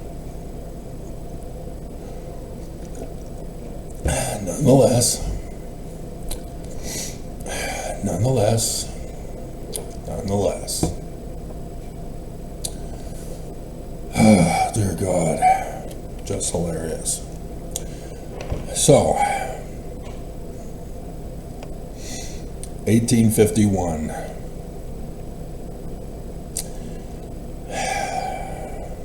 After having incorporated the church, as others start arriving to the valley, with or without the Perpetual Immigration Fund, because not everybody could come with the Vanguard Company for 1847. Brigham Young holds a conference, and in that conference is the infamous declaration of polygamy, with Adam brought one of his wives into the Garden of Eden.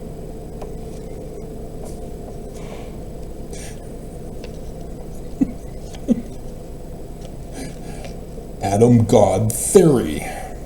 It's not a theory. He claimed Adam was God, Heavenly Father, who, having not been resurrected, because Jesus is the first fruits of the resurrection, came from outer space, from Kolob, to the Roman period daughter, because he's Adam, remember? Mary rapes her and abandons her with the baby. She can't get an abortion. She was not allowed contraception or birth control of any kind.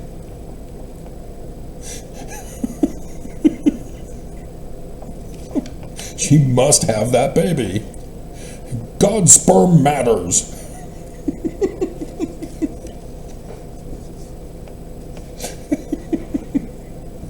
And so Gabriel came to Joseph and said, yeah, you need to be her cuckold. She's going to give birth to rape baby bastard Jesus. Who's going to be the savior of mankind.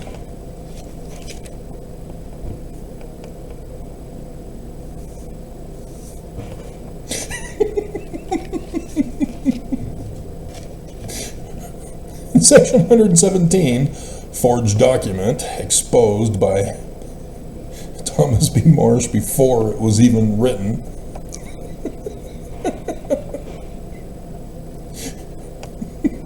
The Danites call themselves the Nicolaitan Band. Yeah, no duh. The traditional understanding of the Nicolaitan Band comes from Christianity. That's why it's in the book of Revelation.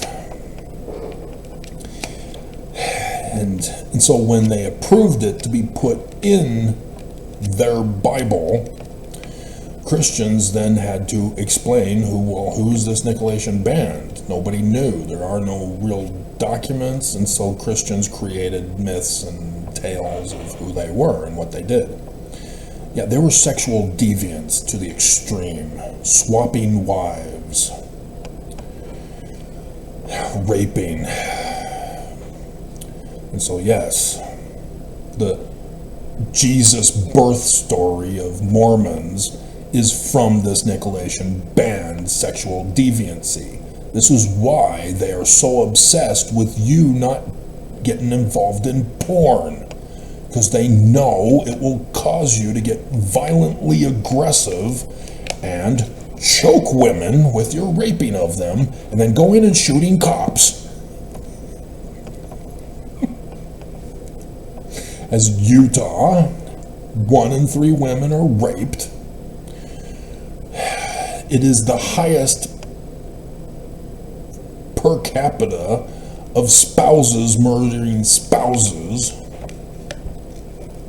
and the most extreme in denying porn access, refusing to teach sex ed, threatening Mormons, forcing them to pay to deny their little factories and shut them off, which can't be shut off.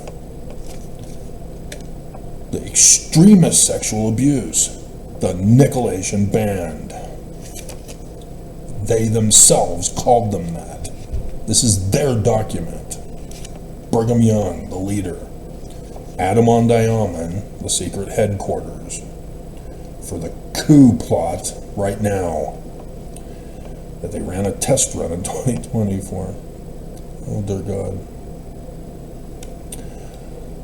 So yeah, this whole church is an obvious fraud. Exfil never mows. Why couldn't you figure this out?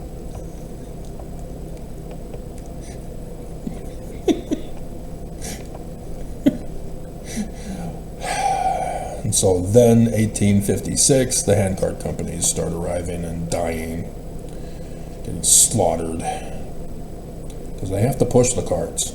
They don't get horses. They're poor. See, the Perpetual Immigration Fund, you know,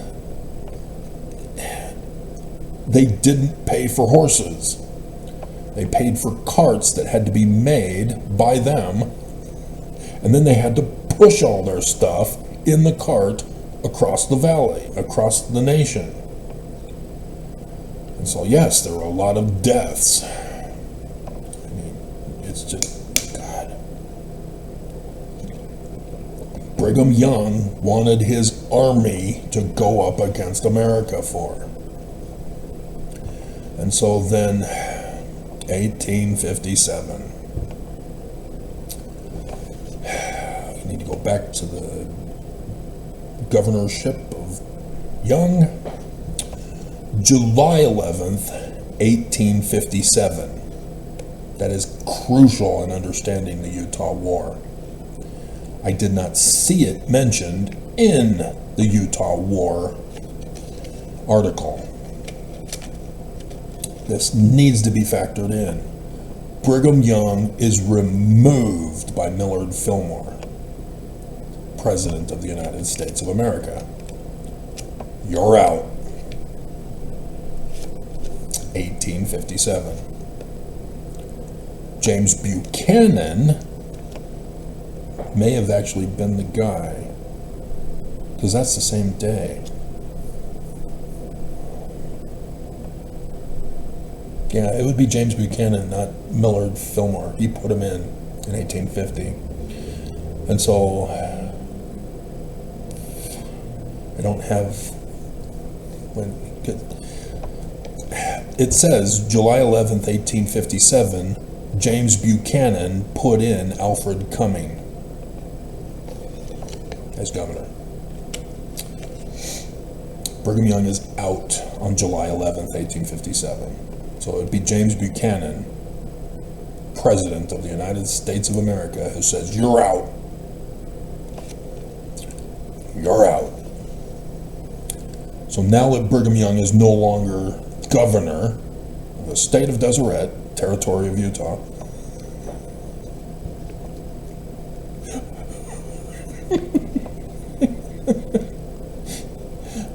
the war starts. This is 9/11/1857, the Mountain Meadows Massacre of John D. Lee, Senator Lee's third great-grandfather,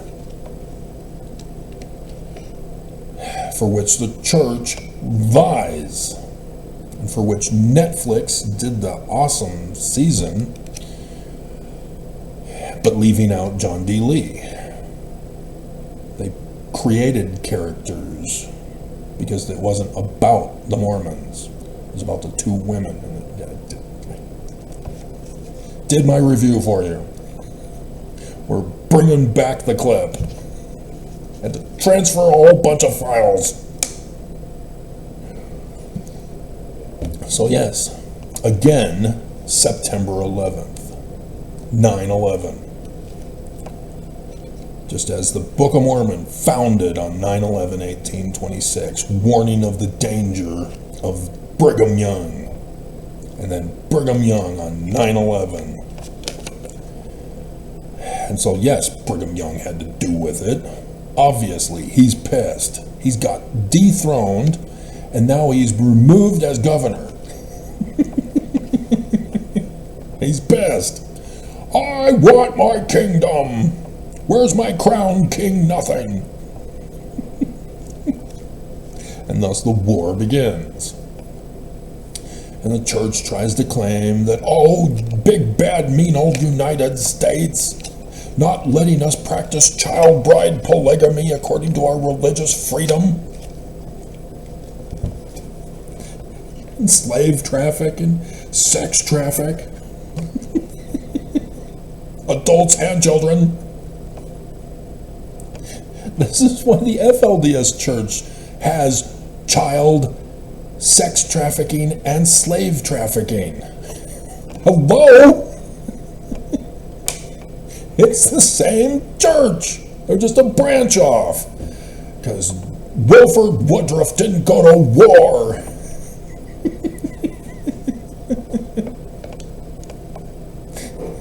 He's a fallen prophet. Brigham's the fallen prophet, you dumbasses.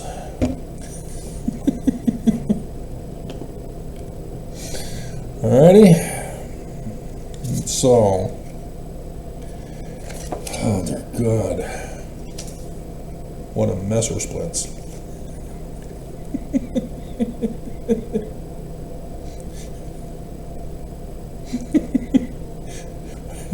We might be using multiple songs in the description below.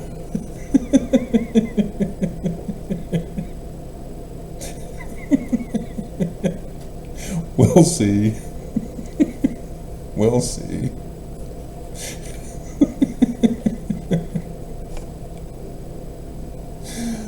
Oh my God. In 2023,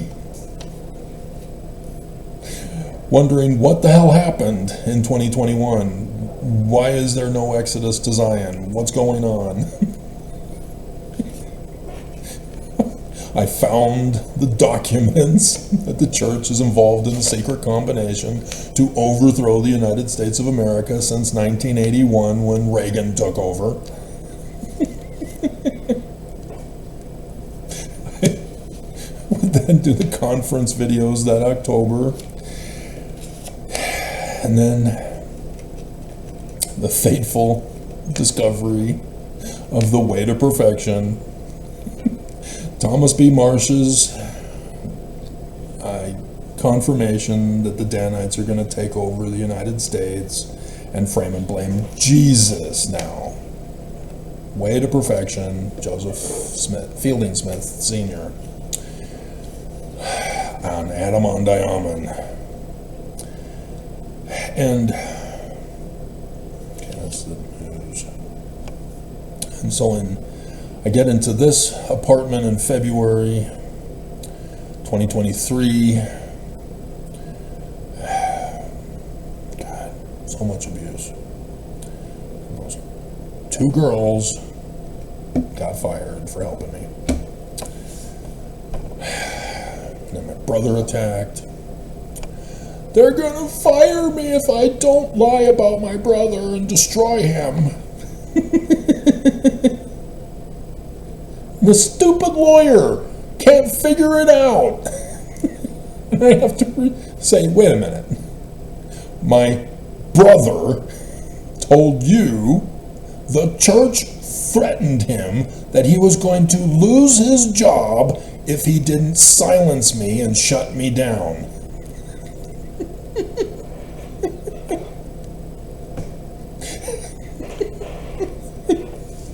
And you're sending me the letter why? Not the church?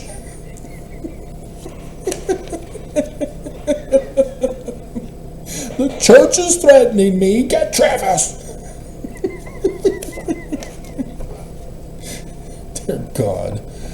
This is what happens. He needs his mommy. And she's dead. And so he's lost. He doesn't know what to do. Mr. PhD valedictorian twice over has no clue how to live his life. The stable genius that he is. And for the church to, oh my God. They should have known I'm more intelligent than my brother. And so yes, that was just to destroy Todd. They hated him and wanted him gone. And they said, hey, I know, Travis is smarter than him. Let's threaten Todd to get him kicked out.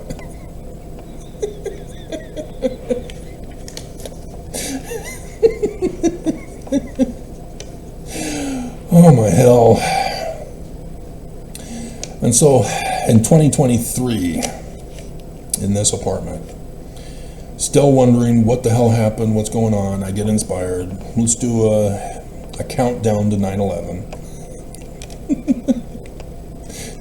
You guys need to know, when I get inspired to do a video and I'm doing a countdown, you really need to panic. Right, Nelson?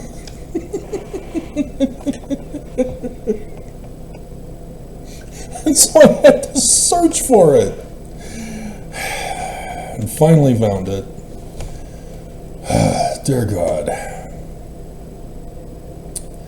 And that bastard wouldn't tell us until 3 weeks later.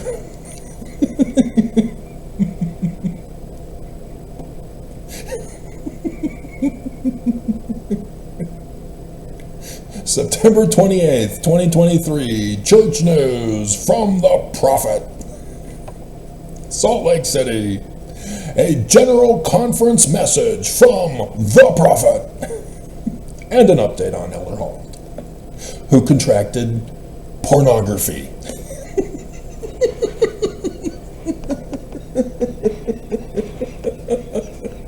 The deadly virus pornography. Holland got it.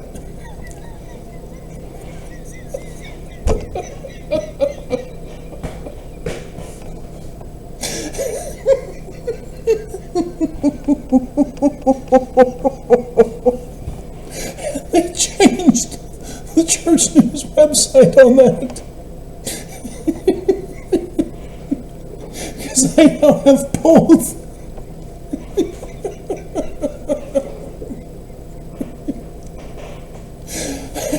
Because I did the videos. So they changed it. No, it's not. See? It's this.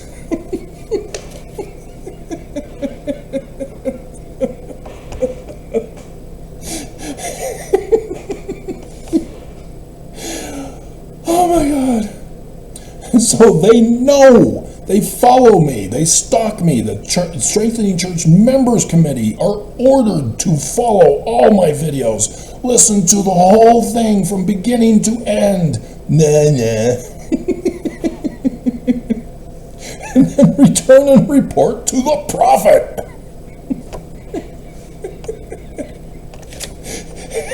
And they've been slacking on the job.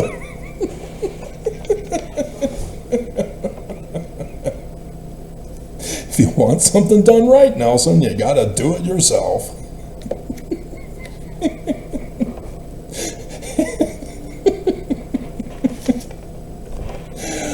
Oh my God. It's so precious. Isaiah's prophecy fulfilled. Oh my God. So yes, Hinckley, this conference center is the fulfillment of Isaiah. The mountain of the Lord's house shall be built in the top of the mountains, and all nations shall flow unto it.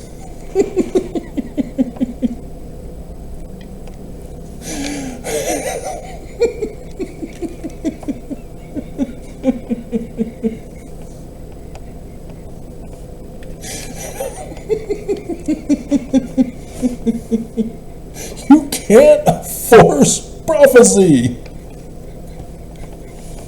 I didn't force any of this. It happens. It just happens. So,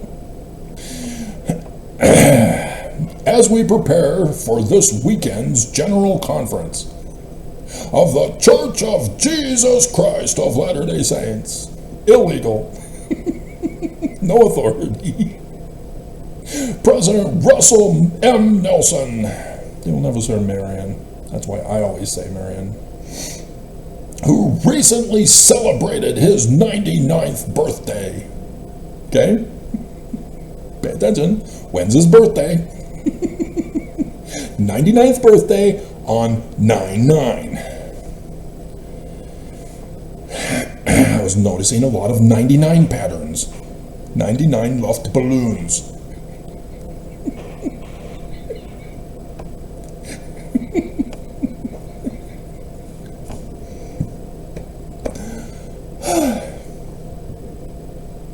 Has shared his plans for preparation. Dear brothers and sisters and friends, we have the cherished opportunity this coming weekend to attend or watch our semi-annual General Conference of the Church of Jesus Christ of Latter-day Saints! Exclamation point. General Conference weekends are two of my favorite weekends of the year. Yeah, for Mormons too, they go on vacation.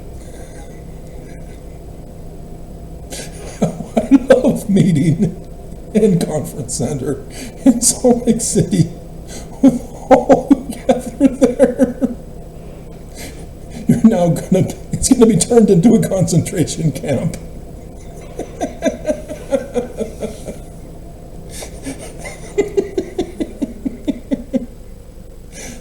Utah's Alligator Alcatraz. The Conference Center. 10,000.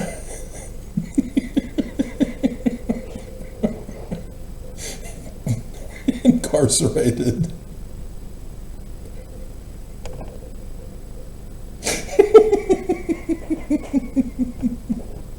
Oh dear God, 2 hours of a video.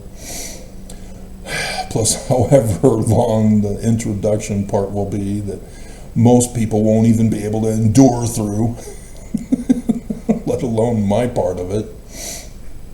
Oh dear God. This weekend, however, I will be watching General Conference through technology, just as most of you will. I'm one of you. 3 weeks ago, they took 3 weeks to tell us. 3 weeks.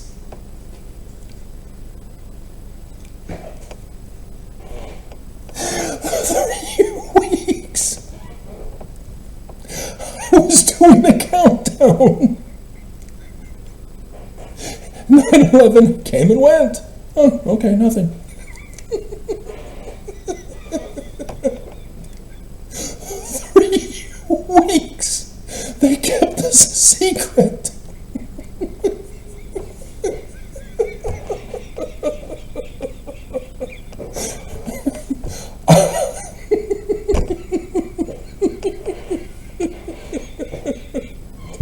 I fell and injured the muscles in my lower back.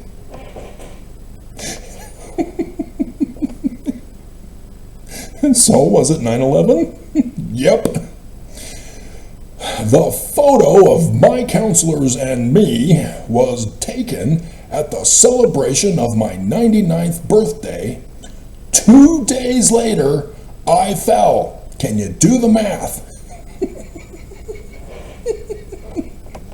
How art thou fallen, O Russell Marion, son of the morning?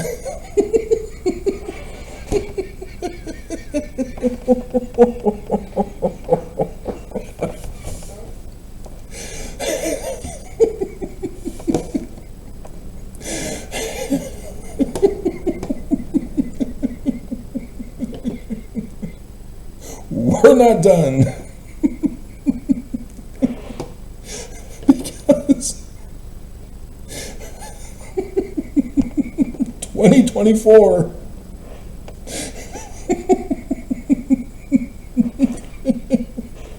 I did it again. There you are. And I've been showing this to you lately again. Oh, dear God.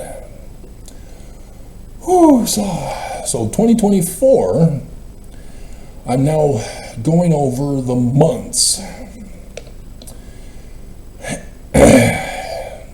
of the Jewish calendar.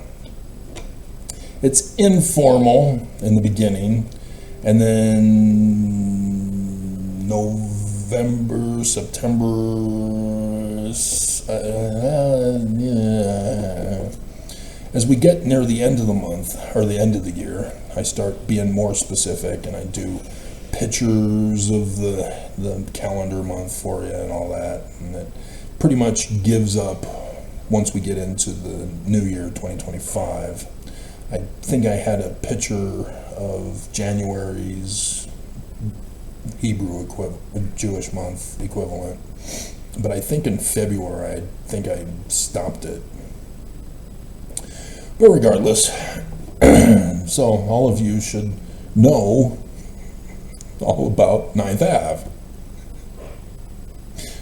because that's the original 9/11 of the Jews. And it's reversed, and so it's not September 11th as month is first and then day second. 9th of Av is reversed and day is first for the 9th and the 11th month of Av, which is for the civil calendar, not the religious calendar of the Jews. And so yes, we just finished Av for 2025, as this is the first day of Elul. That's next. It's coming up 3 hours from now. And so I did a countdown for 9th Av in 2024. I was inspired, I did the videos, did the countdown, and then boom. Oh, 1 Kings 18, you say.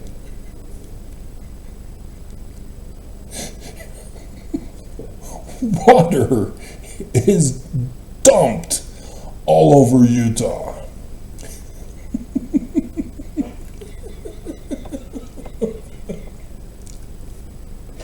What's 1 Kings 18, you ask? Why? You can't look it up?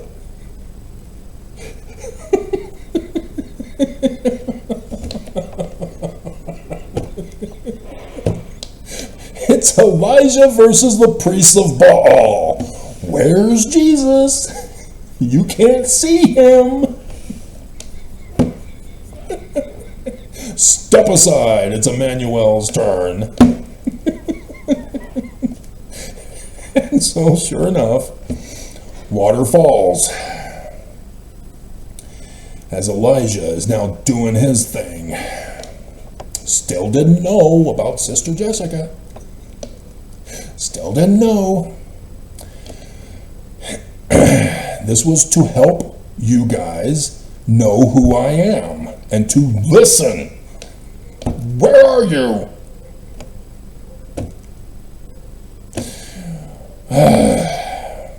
And so, 9/11/2024, again, did another countdown. Reminding you of 2023. reminding Nelson, happy birthday too! With the Perseids and Medusa falling from the sky. As Nelson fell from the sky.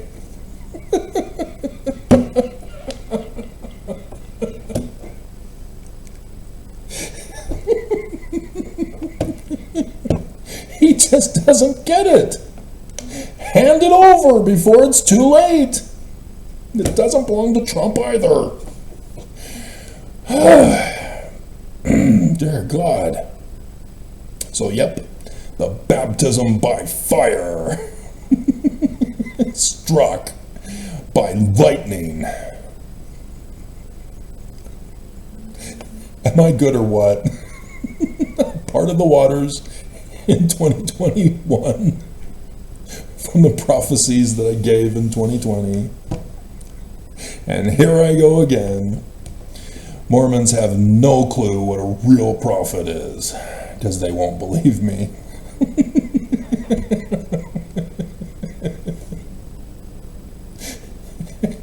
And it was connected with the Thule fire, Tooele, with Nelson dedicating the temple.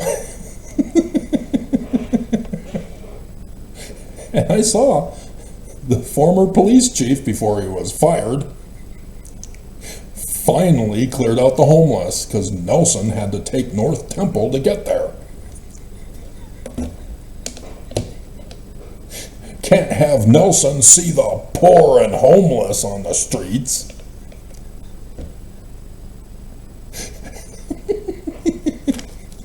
Tithing is for the Lord. You have your own Utah food bank for food. We're not giving you of our substance. You lazy bums. Pull yourselves up by your own bootstraps. And so, yep, like I said, the dreams. On the 10th of August of bread, then the 19th of August of the flood, and then the signs in the heavens, and here we go. Here we go. 9/11, Mormons, it's coming. You're all gonna die. So, yep, today, the 25th of August, is the first of Elul. It is the 6th month of the religious calendar and the 12th month of the civil calendar. And it is spelled with Lilith. Night, from Genesis chapter 1, verse 3. Hold on. Bring back the scriptures again. And then Isaiah talks about Lilith as it's translated incorrectly.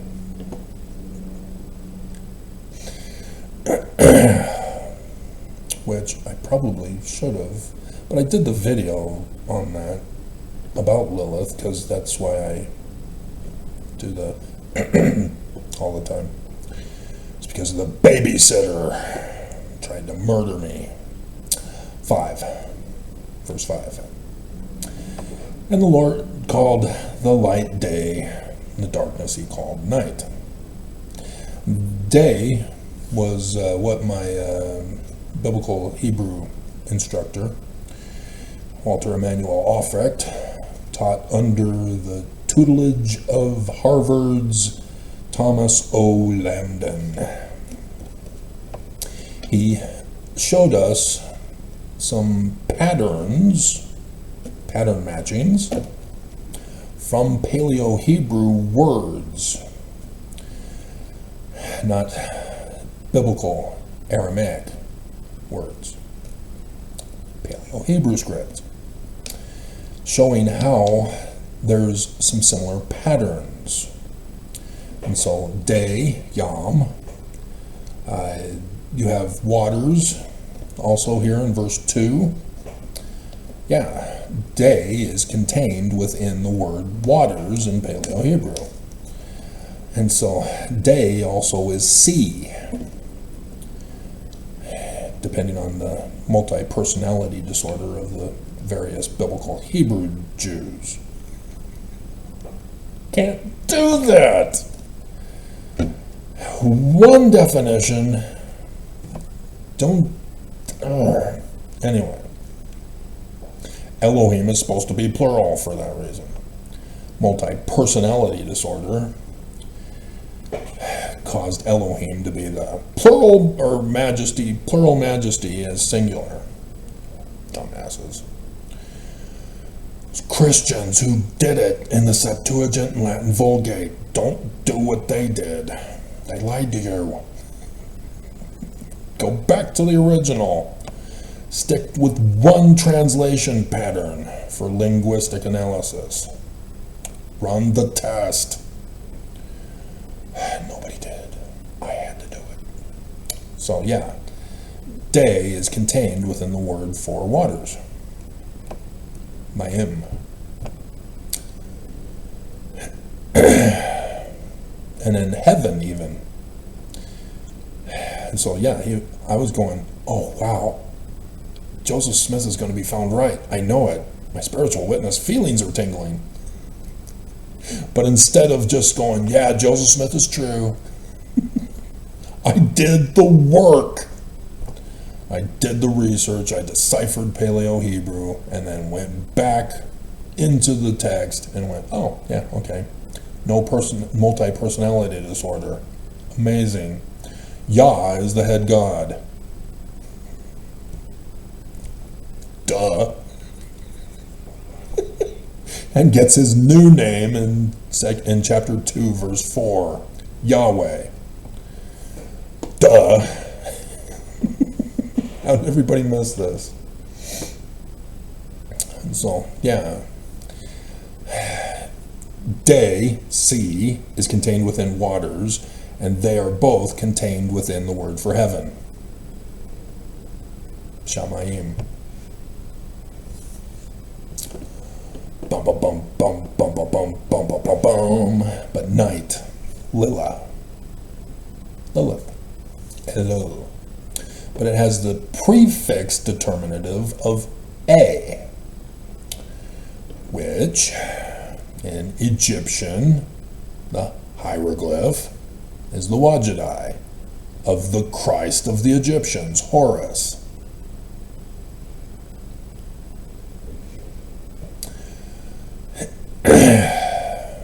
And because it would be the right eye, because of the way it's pointing. If it were pointing the other direction, then it would be the left eye for the moon.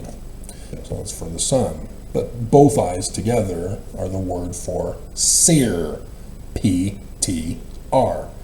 The Brits of Egyptology chose to use the accent for Egyptian phonetics, which didn't exist, to put in E's to pronounce it. So Peter is seer. But again, it's all the learning of the Greek's language of the Egyptians from the Rosetta Stone, as long as you understand that.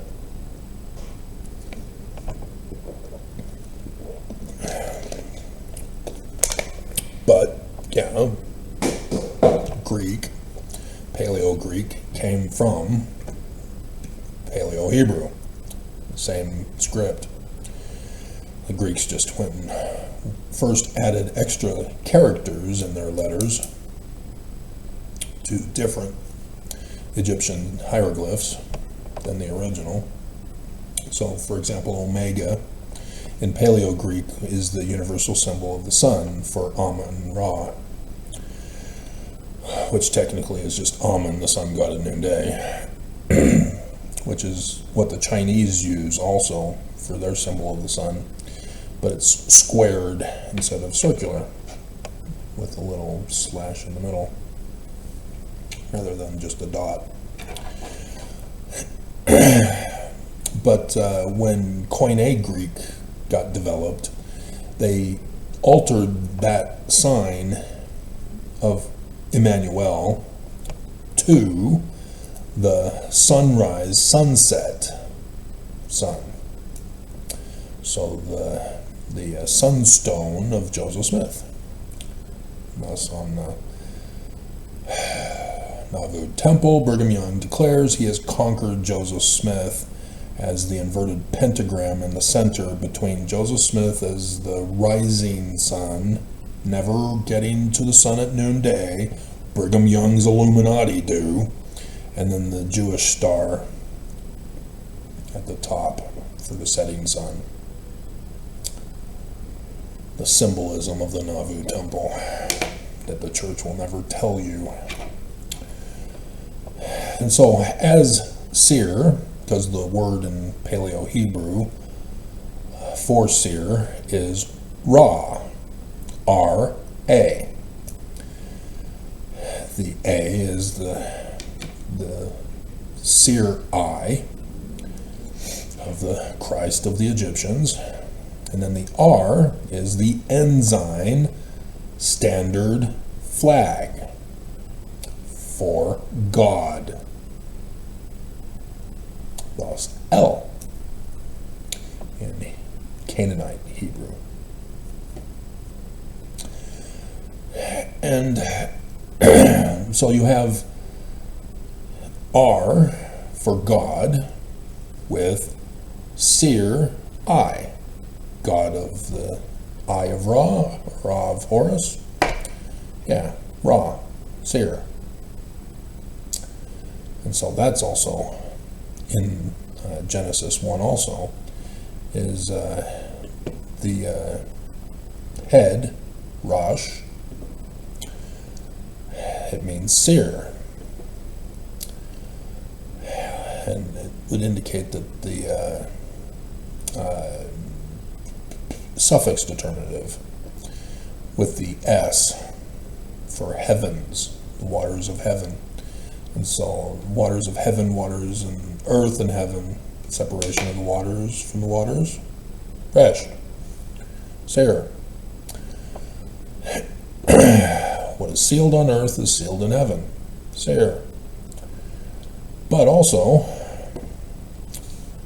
when he says bara, which created, Joseph Smith says bring forth. Joseph Smith is more accurate, but created, as long as you don't understand creatio ex nihilo.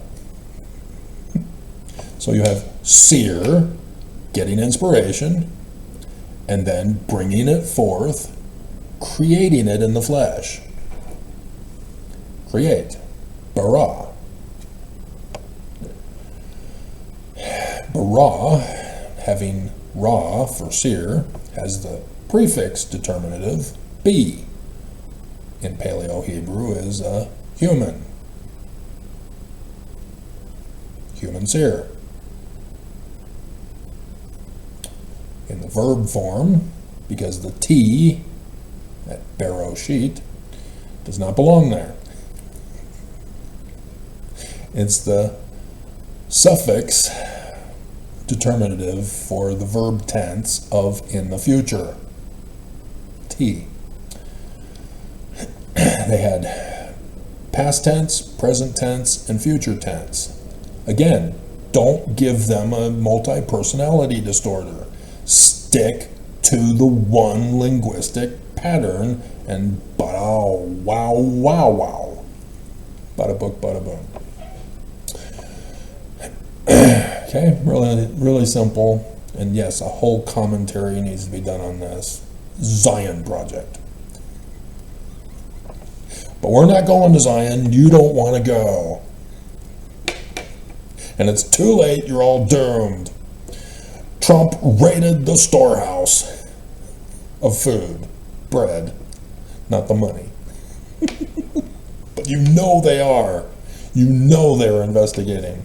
You know they're going over the church membership records to find out who's illegal. going over all the financing to find out who the church has been funding as terrorists. You know the church is only letting you think that, ooh, we get to work together with the military.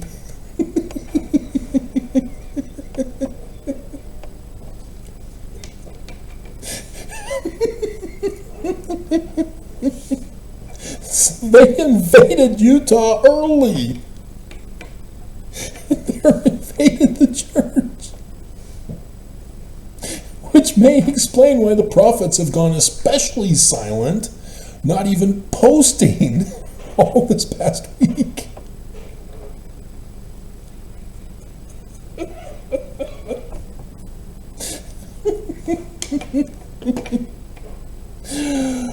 Oh my God. Okay, what are we doing now? Elu, right.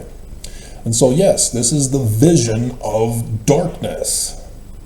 Lilith, night. Oh, I was going to look up that scripture last night and I forgot to write it down, and so I didn't look it up. Night cometh, wherein, there we go.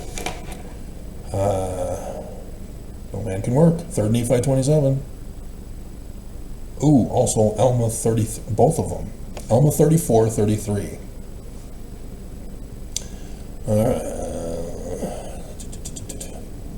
And now, as I said unto you before, as ye have had so many witnesses, Mormons, so many videos, 8.8K plus. Therefore, I beseech of you that you do not procrastinate. Oops. The day of your repentance until the end. Yeah, because it won't work.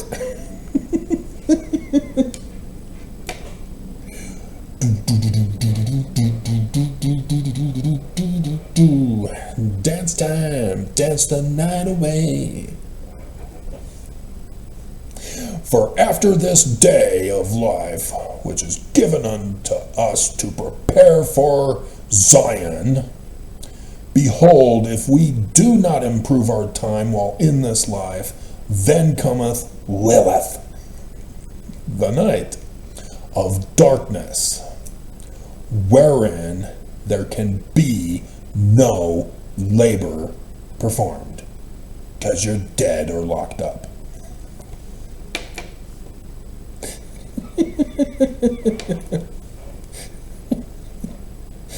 And then 3 Nephi 27, 33, Isaiah is saying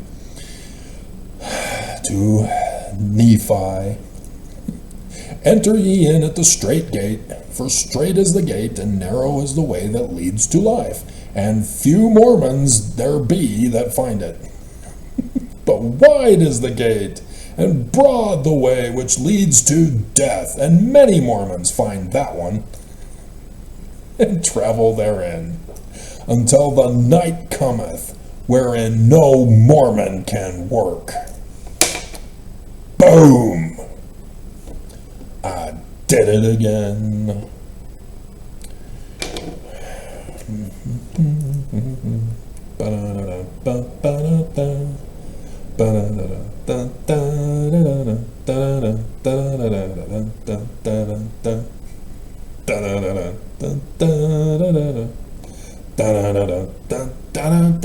They're both 33. Interesting. I doubt that's the case in the original 1830, but it's interesting. Interesting. Both of them are in 33.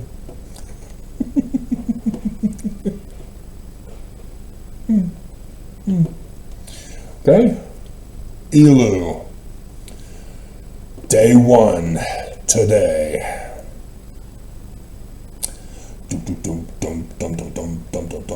So when I went over the months for you, I would go over in Jewish history with you. You need to know history, Mormons. You've been lied to. So, on this day, Moses ascends Mount Sinai Haggai for third set of 40 days.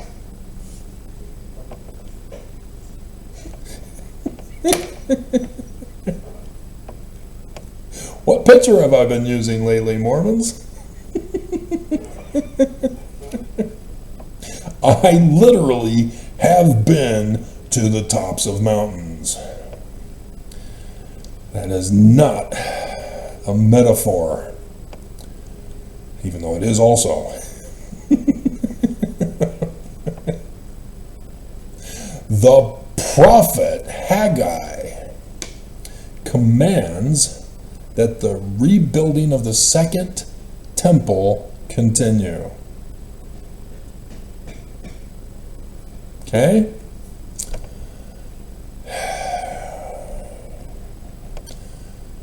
That is Zion. Joseph Smith's Kirtland Temple is one. The rebuilding of the second temple in Zion. Number two, it is not Jerusalem, America. Okay. The fifth, Ezekiel the prophet has a prophecy of the destruction of Solomon's temple. Fifth. Today's the first, so in 4 more days is the fifth. Okay, so Monday the 25th is 1, 2, 3, 4, Friday. Bye-bye.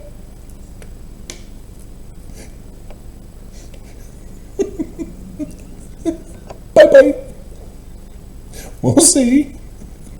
Maybe this is just an educational experience warning you of what's coming for 9/11.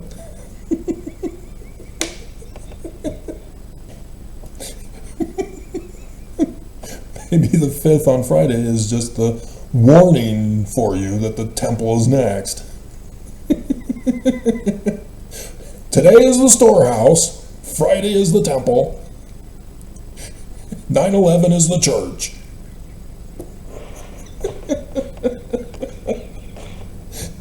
Can you see Trump? Ooh, I want to play Lucifer. Let's do this. Let's do the live thing. I'll play Lucifer.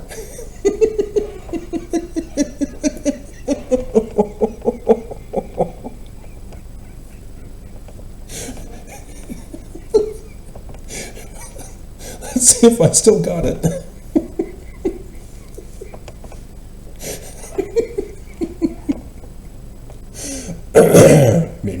Me.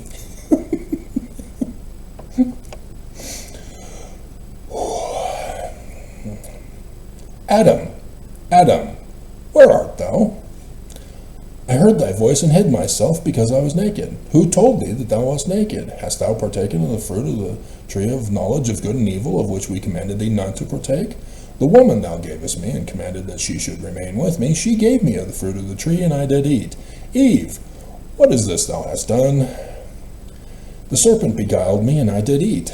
Lucifer, what hast thou been doing here? I have been doing that which has been done in other worlds. What is that? I have been giving some of the fruit of the tree of knowledge of good and evil to them. Lucifer, because thou hast done this thing, thou shalt be cursed above all the beasts of the field. Upon thy belly shalt thou go, and dust thou shalt eat all the days of thy life. If thou cursest me for doing the same thing which has been done on other worlds, I shall take the bodies that thou createst for Adam and Eve, and shall possess the bodies that thou createst for Adam and Eve. I will place enmity between thee and the seed of the woman. Thou mayest have power to bruise his heel, but he shall have power to crush thy head. Then with that enmity I will take the treasures of the earth, and with gold and silver I will buy up armies and navies, false priests who oppress, and tyrants who destroy, and reign with blood and horror on this earth. Depart. Slam. Thank you. Thank you very much. Little rusty. Little rusty. You You guys do know I was a temple worker for a period of time in the Jordan River Temple? No? You missed those videos? You missed those pictures? I told you I'm a bigger deal than you realize. Didn't want to believe. You're not listening anymore anyway. So you still don't know.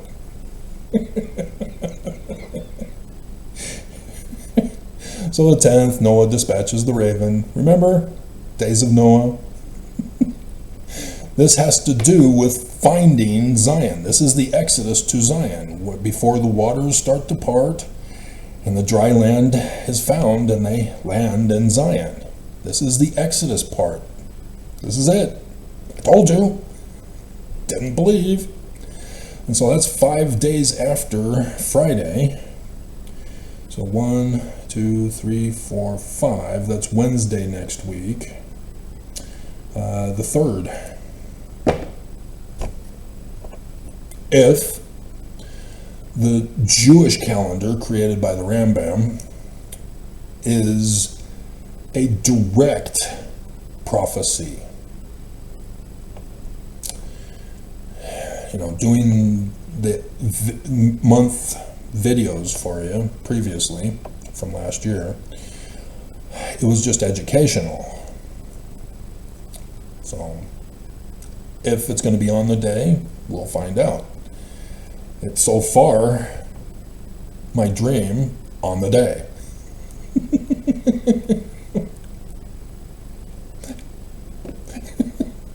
And so the dove is dispatched on the 17th. So that's 7 days next week, the week after next Wednesday. So that's the 10th of September. Oh.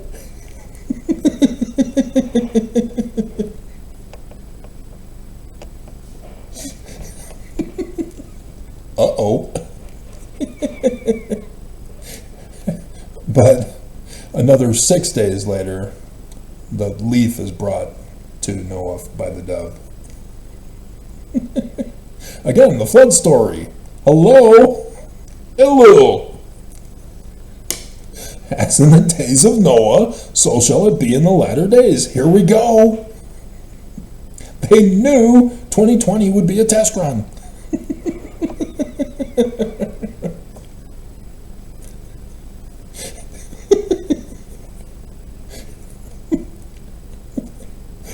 And so, yes, 23rd of Elul 2001 was 9/11.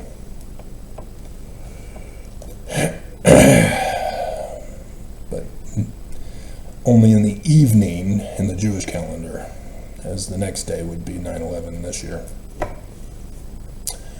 Oh, dear God.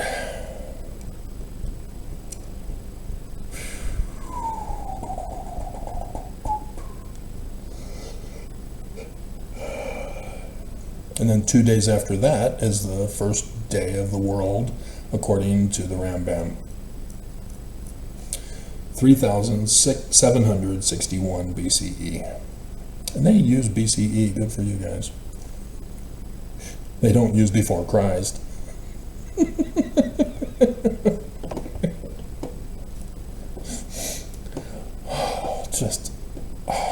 Man, this is just all exciting. All exciting. So yeah, I guess this now becomes the thumb or the homepage video. Over 2 hours. Oh my God. Oh my God. And we haven't even done the, oh my God, we still have the news. All right, let's rush through this. International postal services are refusing to deliver to the U.S. So if you're buying anything internationally, you ain't gonna get it. They're pissed with Trump, so they're forbidding any products coming into America now. AI is scamming seniors out of their retirement. Oh my God. You're gonna lose your Social Security anyway. under Trump. It's going to be privatized. And so, yeah, you can see what they're doing. They know Social Security is going to end so that you won't get Social Security retirement. And so AI is trying to steal that money early before it's completely shut down and you don't get it either way. And so privatization will have to take it over. And so they're going to need, I don't know, the elderly are just going to get screwed, I guess.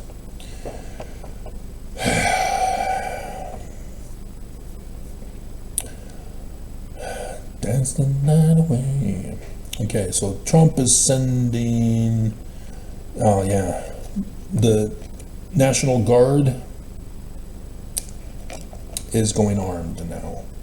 DC, they started off unarmed, now they're going to be armed. And so the 19 states, including Utah, it's an armed occupation of the National Guard, which is the military for the nation, to bypass the Constitution about not having military in America. And like I said, all of this is going to happen. The police here in Utah will be forced to join ICE and the National Guard as one. Gestapo and SS, the stormtroopers. Dear God, it was bad this morning. Lots of homeless out this morning, blocking the path. Had to zigzag through it this morning. So yeah, they're all going to be swept out, put in a Japanese internment camp. Yep, yeah, I know, Utah is slacking on building new concentration camps, because Cox says, well, we already have a Japanese internment camp. Yeah, Texas, they've been building concentration camps, and they reopened their Japanese internment camp. So, yep, the Japanese internment camp of Utah is about to be reopened as well.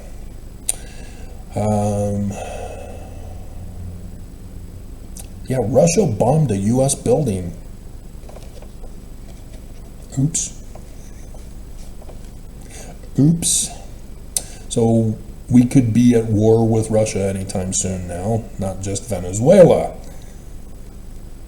Which is, yeah, war with Venezuela is coming. We're sending battleships, destroyers down to Venezuela. And so President Maduro is calling for the people to enlist into the military. No thank you. I'm gonna flee to another country right now. Like I said, if Trump is near death because he's swelling up his whole body, and he's gonna be very dangerous if he's about to die. So pay attention.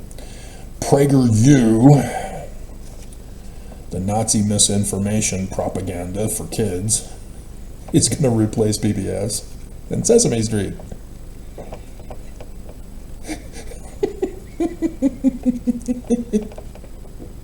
PragerU is now going to be teaching your kids in the private corporation schools for children. Told you. You didn't believe. Been repeating it. Prager University, the new public school system.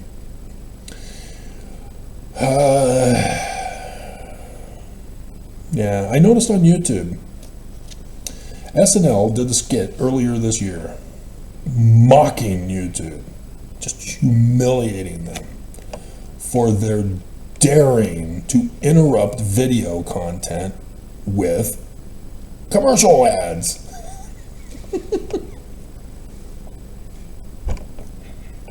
And so YouTube sort of stopped because of the mockery, but SNL's been gone and that clip has been a while.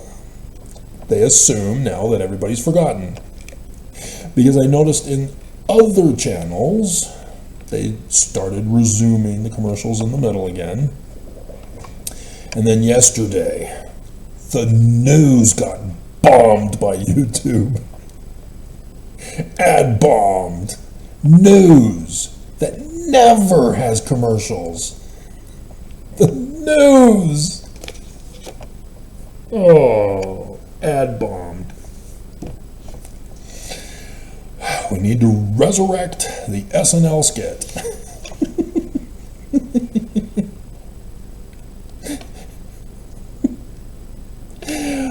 Because I also noticed last week that either YouTube's AI algorithm or the Mormon YouTube employee down in Utah County, which, yeah, that's an obvious one, is assuming I'm a Democrat, or they're bullying me, telling me I am a Democrat. And, oh, I should just believe it, and therefore I am a Democrat, and then they can justify punishing me as a Democrat. You know, MSNBC used to be news. Now, after Fox News has been bullying them as fake news, giving their opinions, sure enough, MSNBC is quitting and becoming MS Now, opinion. Fake news. Fox News bullied them repeatedly as fake news, and now MSNBC is now accepting their bullying name calling. We are fake news. Well, yeah, okay, let's change the name then to fake news. So, yeah, this is bullying 101, and YouTube is doing it to me. I am neither Democrat nor MAGA. And nobody gets it. But there's only the two options. What do you mean you're not one or the other? Pick your side. Choose ye this day. I'm neither. Again. Stephen R. Covey, 7 Habits of Highly Effective People. Win-win. No compromise. No false dichotomies. Third options. Dear God, come on, people. Read your Constitution. And so Mormons call me an anti-Mormon. Anti-Mormons call me Mormon. Sing. No! I just humiliated both of you this past week. Stop it! You are not going to convince me I'm one or the other. I am a former Mormon, but I'm still the supporter of Joseph Smith and the Book of Mormon, when translated, interpreted, and defined correctly. You guys are pulling a false dichotomy extremism from the art of the war, divide and conquer. That's what Trump is doing. The UK rising up in anti-asylum hotels. UK was giving asylum to people and putting them in hotels. And the UKans are pissed. And they're rioting. And they're protesting now. It has escalated. They are just frothing at the mouth to get rid of anti-UKans. And so, again, with my prophetic associative memory, Handmaid's Tale, the last season that they did, she gets to Canada finally. And Canada is taking in asylum seekers from America with this takeover, creating the handmaids of sexual abuse. And so they have special apartments to house those from the asylums.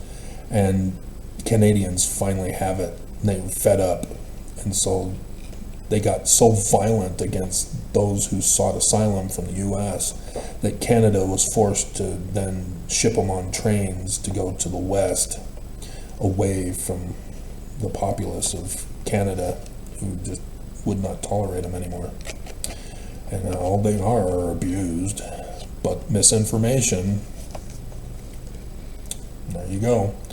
And so I don't know if I'm going to be able to get the DVDs of the current one that's going on right now, I guess. I saw that it was advertised at least around a month ago for the next season, as YouTube was showing her getting interviewed, as well as him.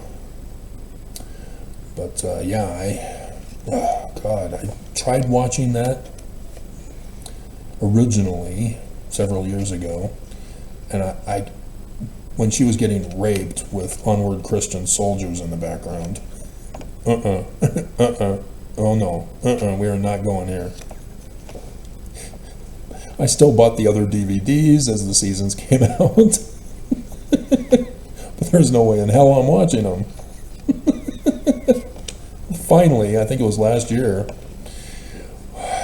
when, or 2023, I can't remember which, you would have seen the videos if you'd been following me.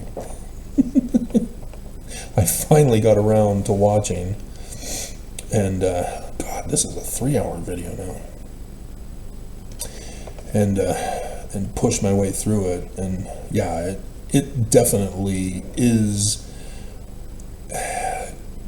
doing it under Trump's reign and ministry. Clear connections. And so, yeah, just like The Simpsons.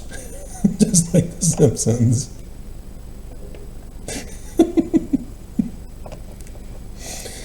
And then senior military, or no, that's last. We'll do that last. Israel.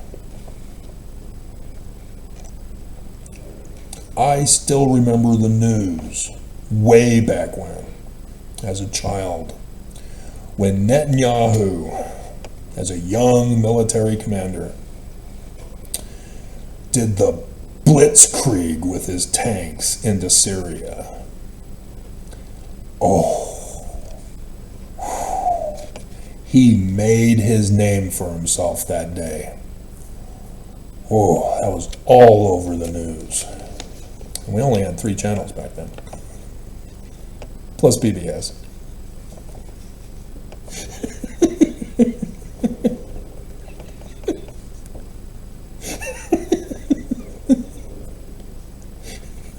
But I really didn't consider PBS anymore.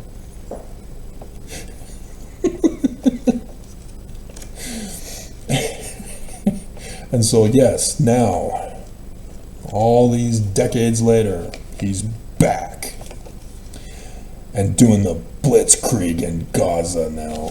The tanks are rolling in. Oh, I warned you after October 7th that when Israel goes in, oh, it is going to be just crushing. Told you so. But yeah, everybody forgot October 7th and are now blaming Israel. You stop it! Stop this war! They're still hostages! God! Bunch of dumbass evil terrorists. Murdering themselves to have their children tortured. God. And nobody sees this? This is a jihad. I had to get into a discussion with dumbasses on Young Turks because I put a comment in. Cenk was outraged. He was just blowing his top. Israel's to blame for starving those kids. You dumbass. You are all in denial of October 7th. You're all in denial of Islam. You're all in denial of an Islamic jihad, a holy war. The men especially want to die. So yes, you get the journalists who are Islamist going there. I get to die covering how Israel's the bad guys, and then I'm going to get 72 child bride virgins. And you forget all this? They're terrorists. They will die to destroy Israel, to blame Israel. And you all forgot. You're all playing dumb to join Israel in giving aid and comfort to the enemy. Remember? In the Constitution. The church is getting invaded. They're finding out. They're going through the records. They're going through the receipts. They keep all of the receipts. They'll find the one to Russia. They'll find the one to the people who tortured me to try to murder me. They'll find those receipts. They're going to get them. Church is going to get exposed. Can the church give the money to Jesus? Oh no! But this is it. Trump is Jesus. They're giving the money to Jesus. Here it is.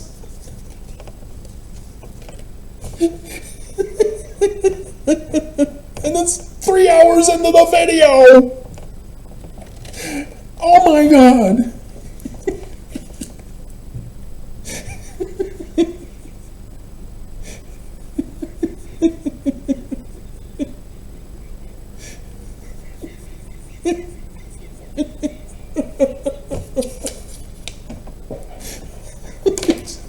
Oh my God.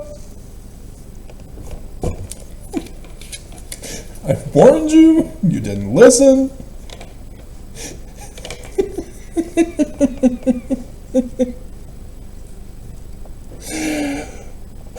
And so, with this military enforcement on America, with the military at Temple Square, Trump also fired senior military officers. He wants to make sure that all the military is under him, that when he gives an order in the coming days, it is followed. It's coming. Oh my God. This is going to take forever to load. It's just awesome. We're all going to die. And I warned you. The Book of Mormon warned you. Joseph Smith warned you, and you didn't believe.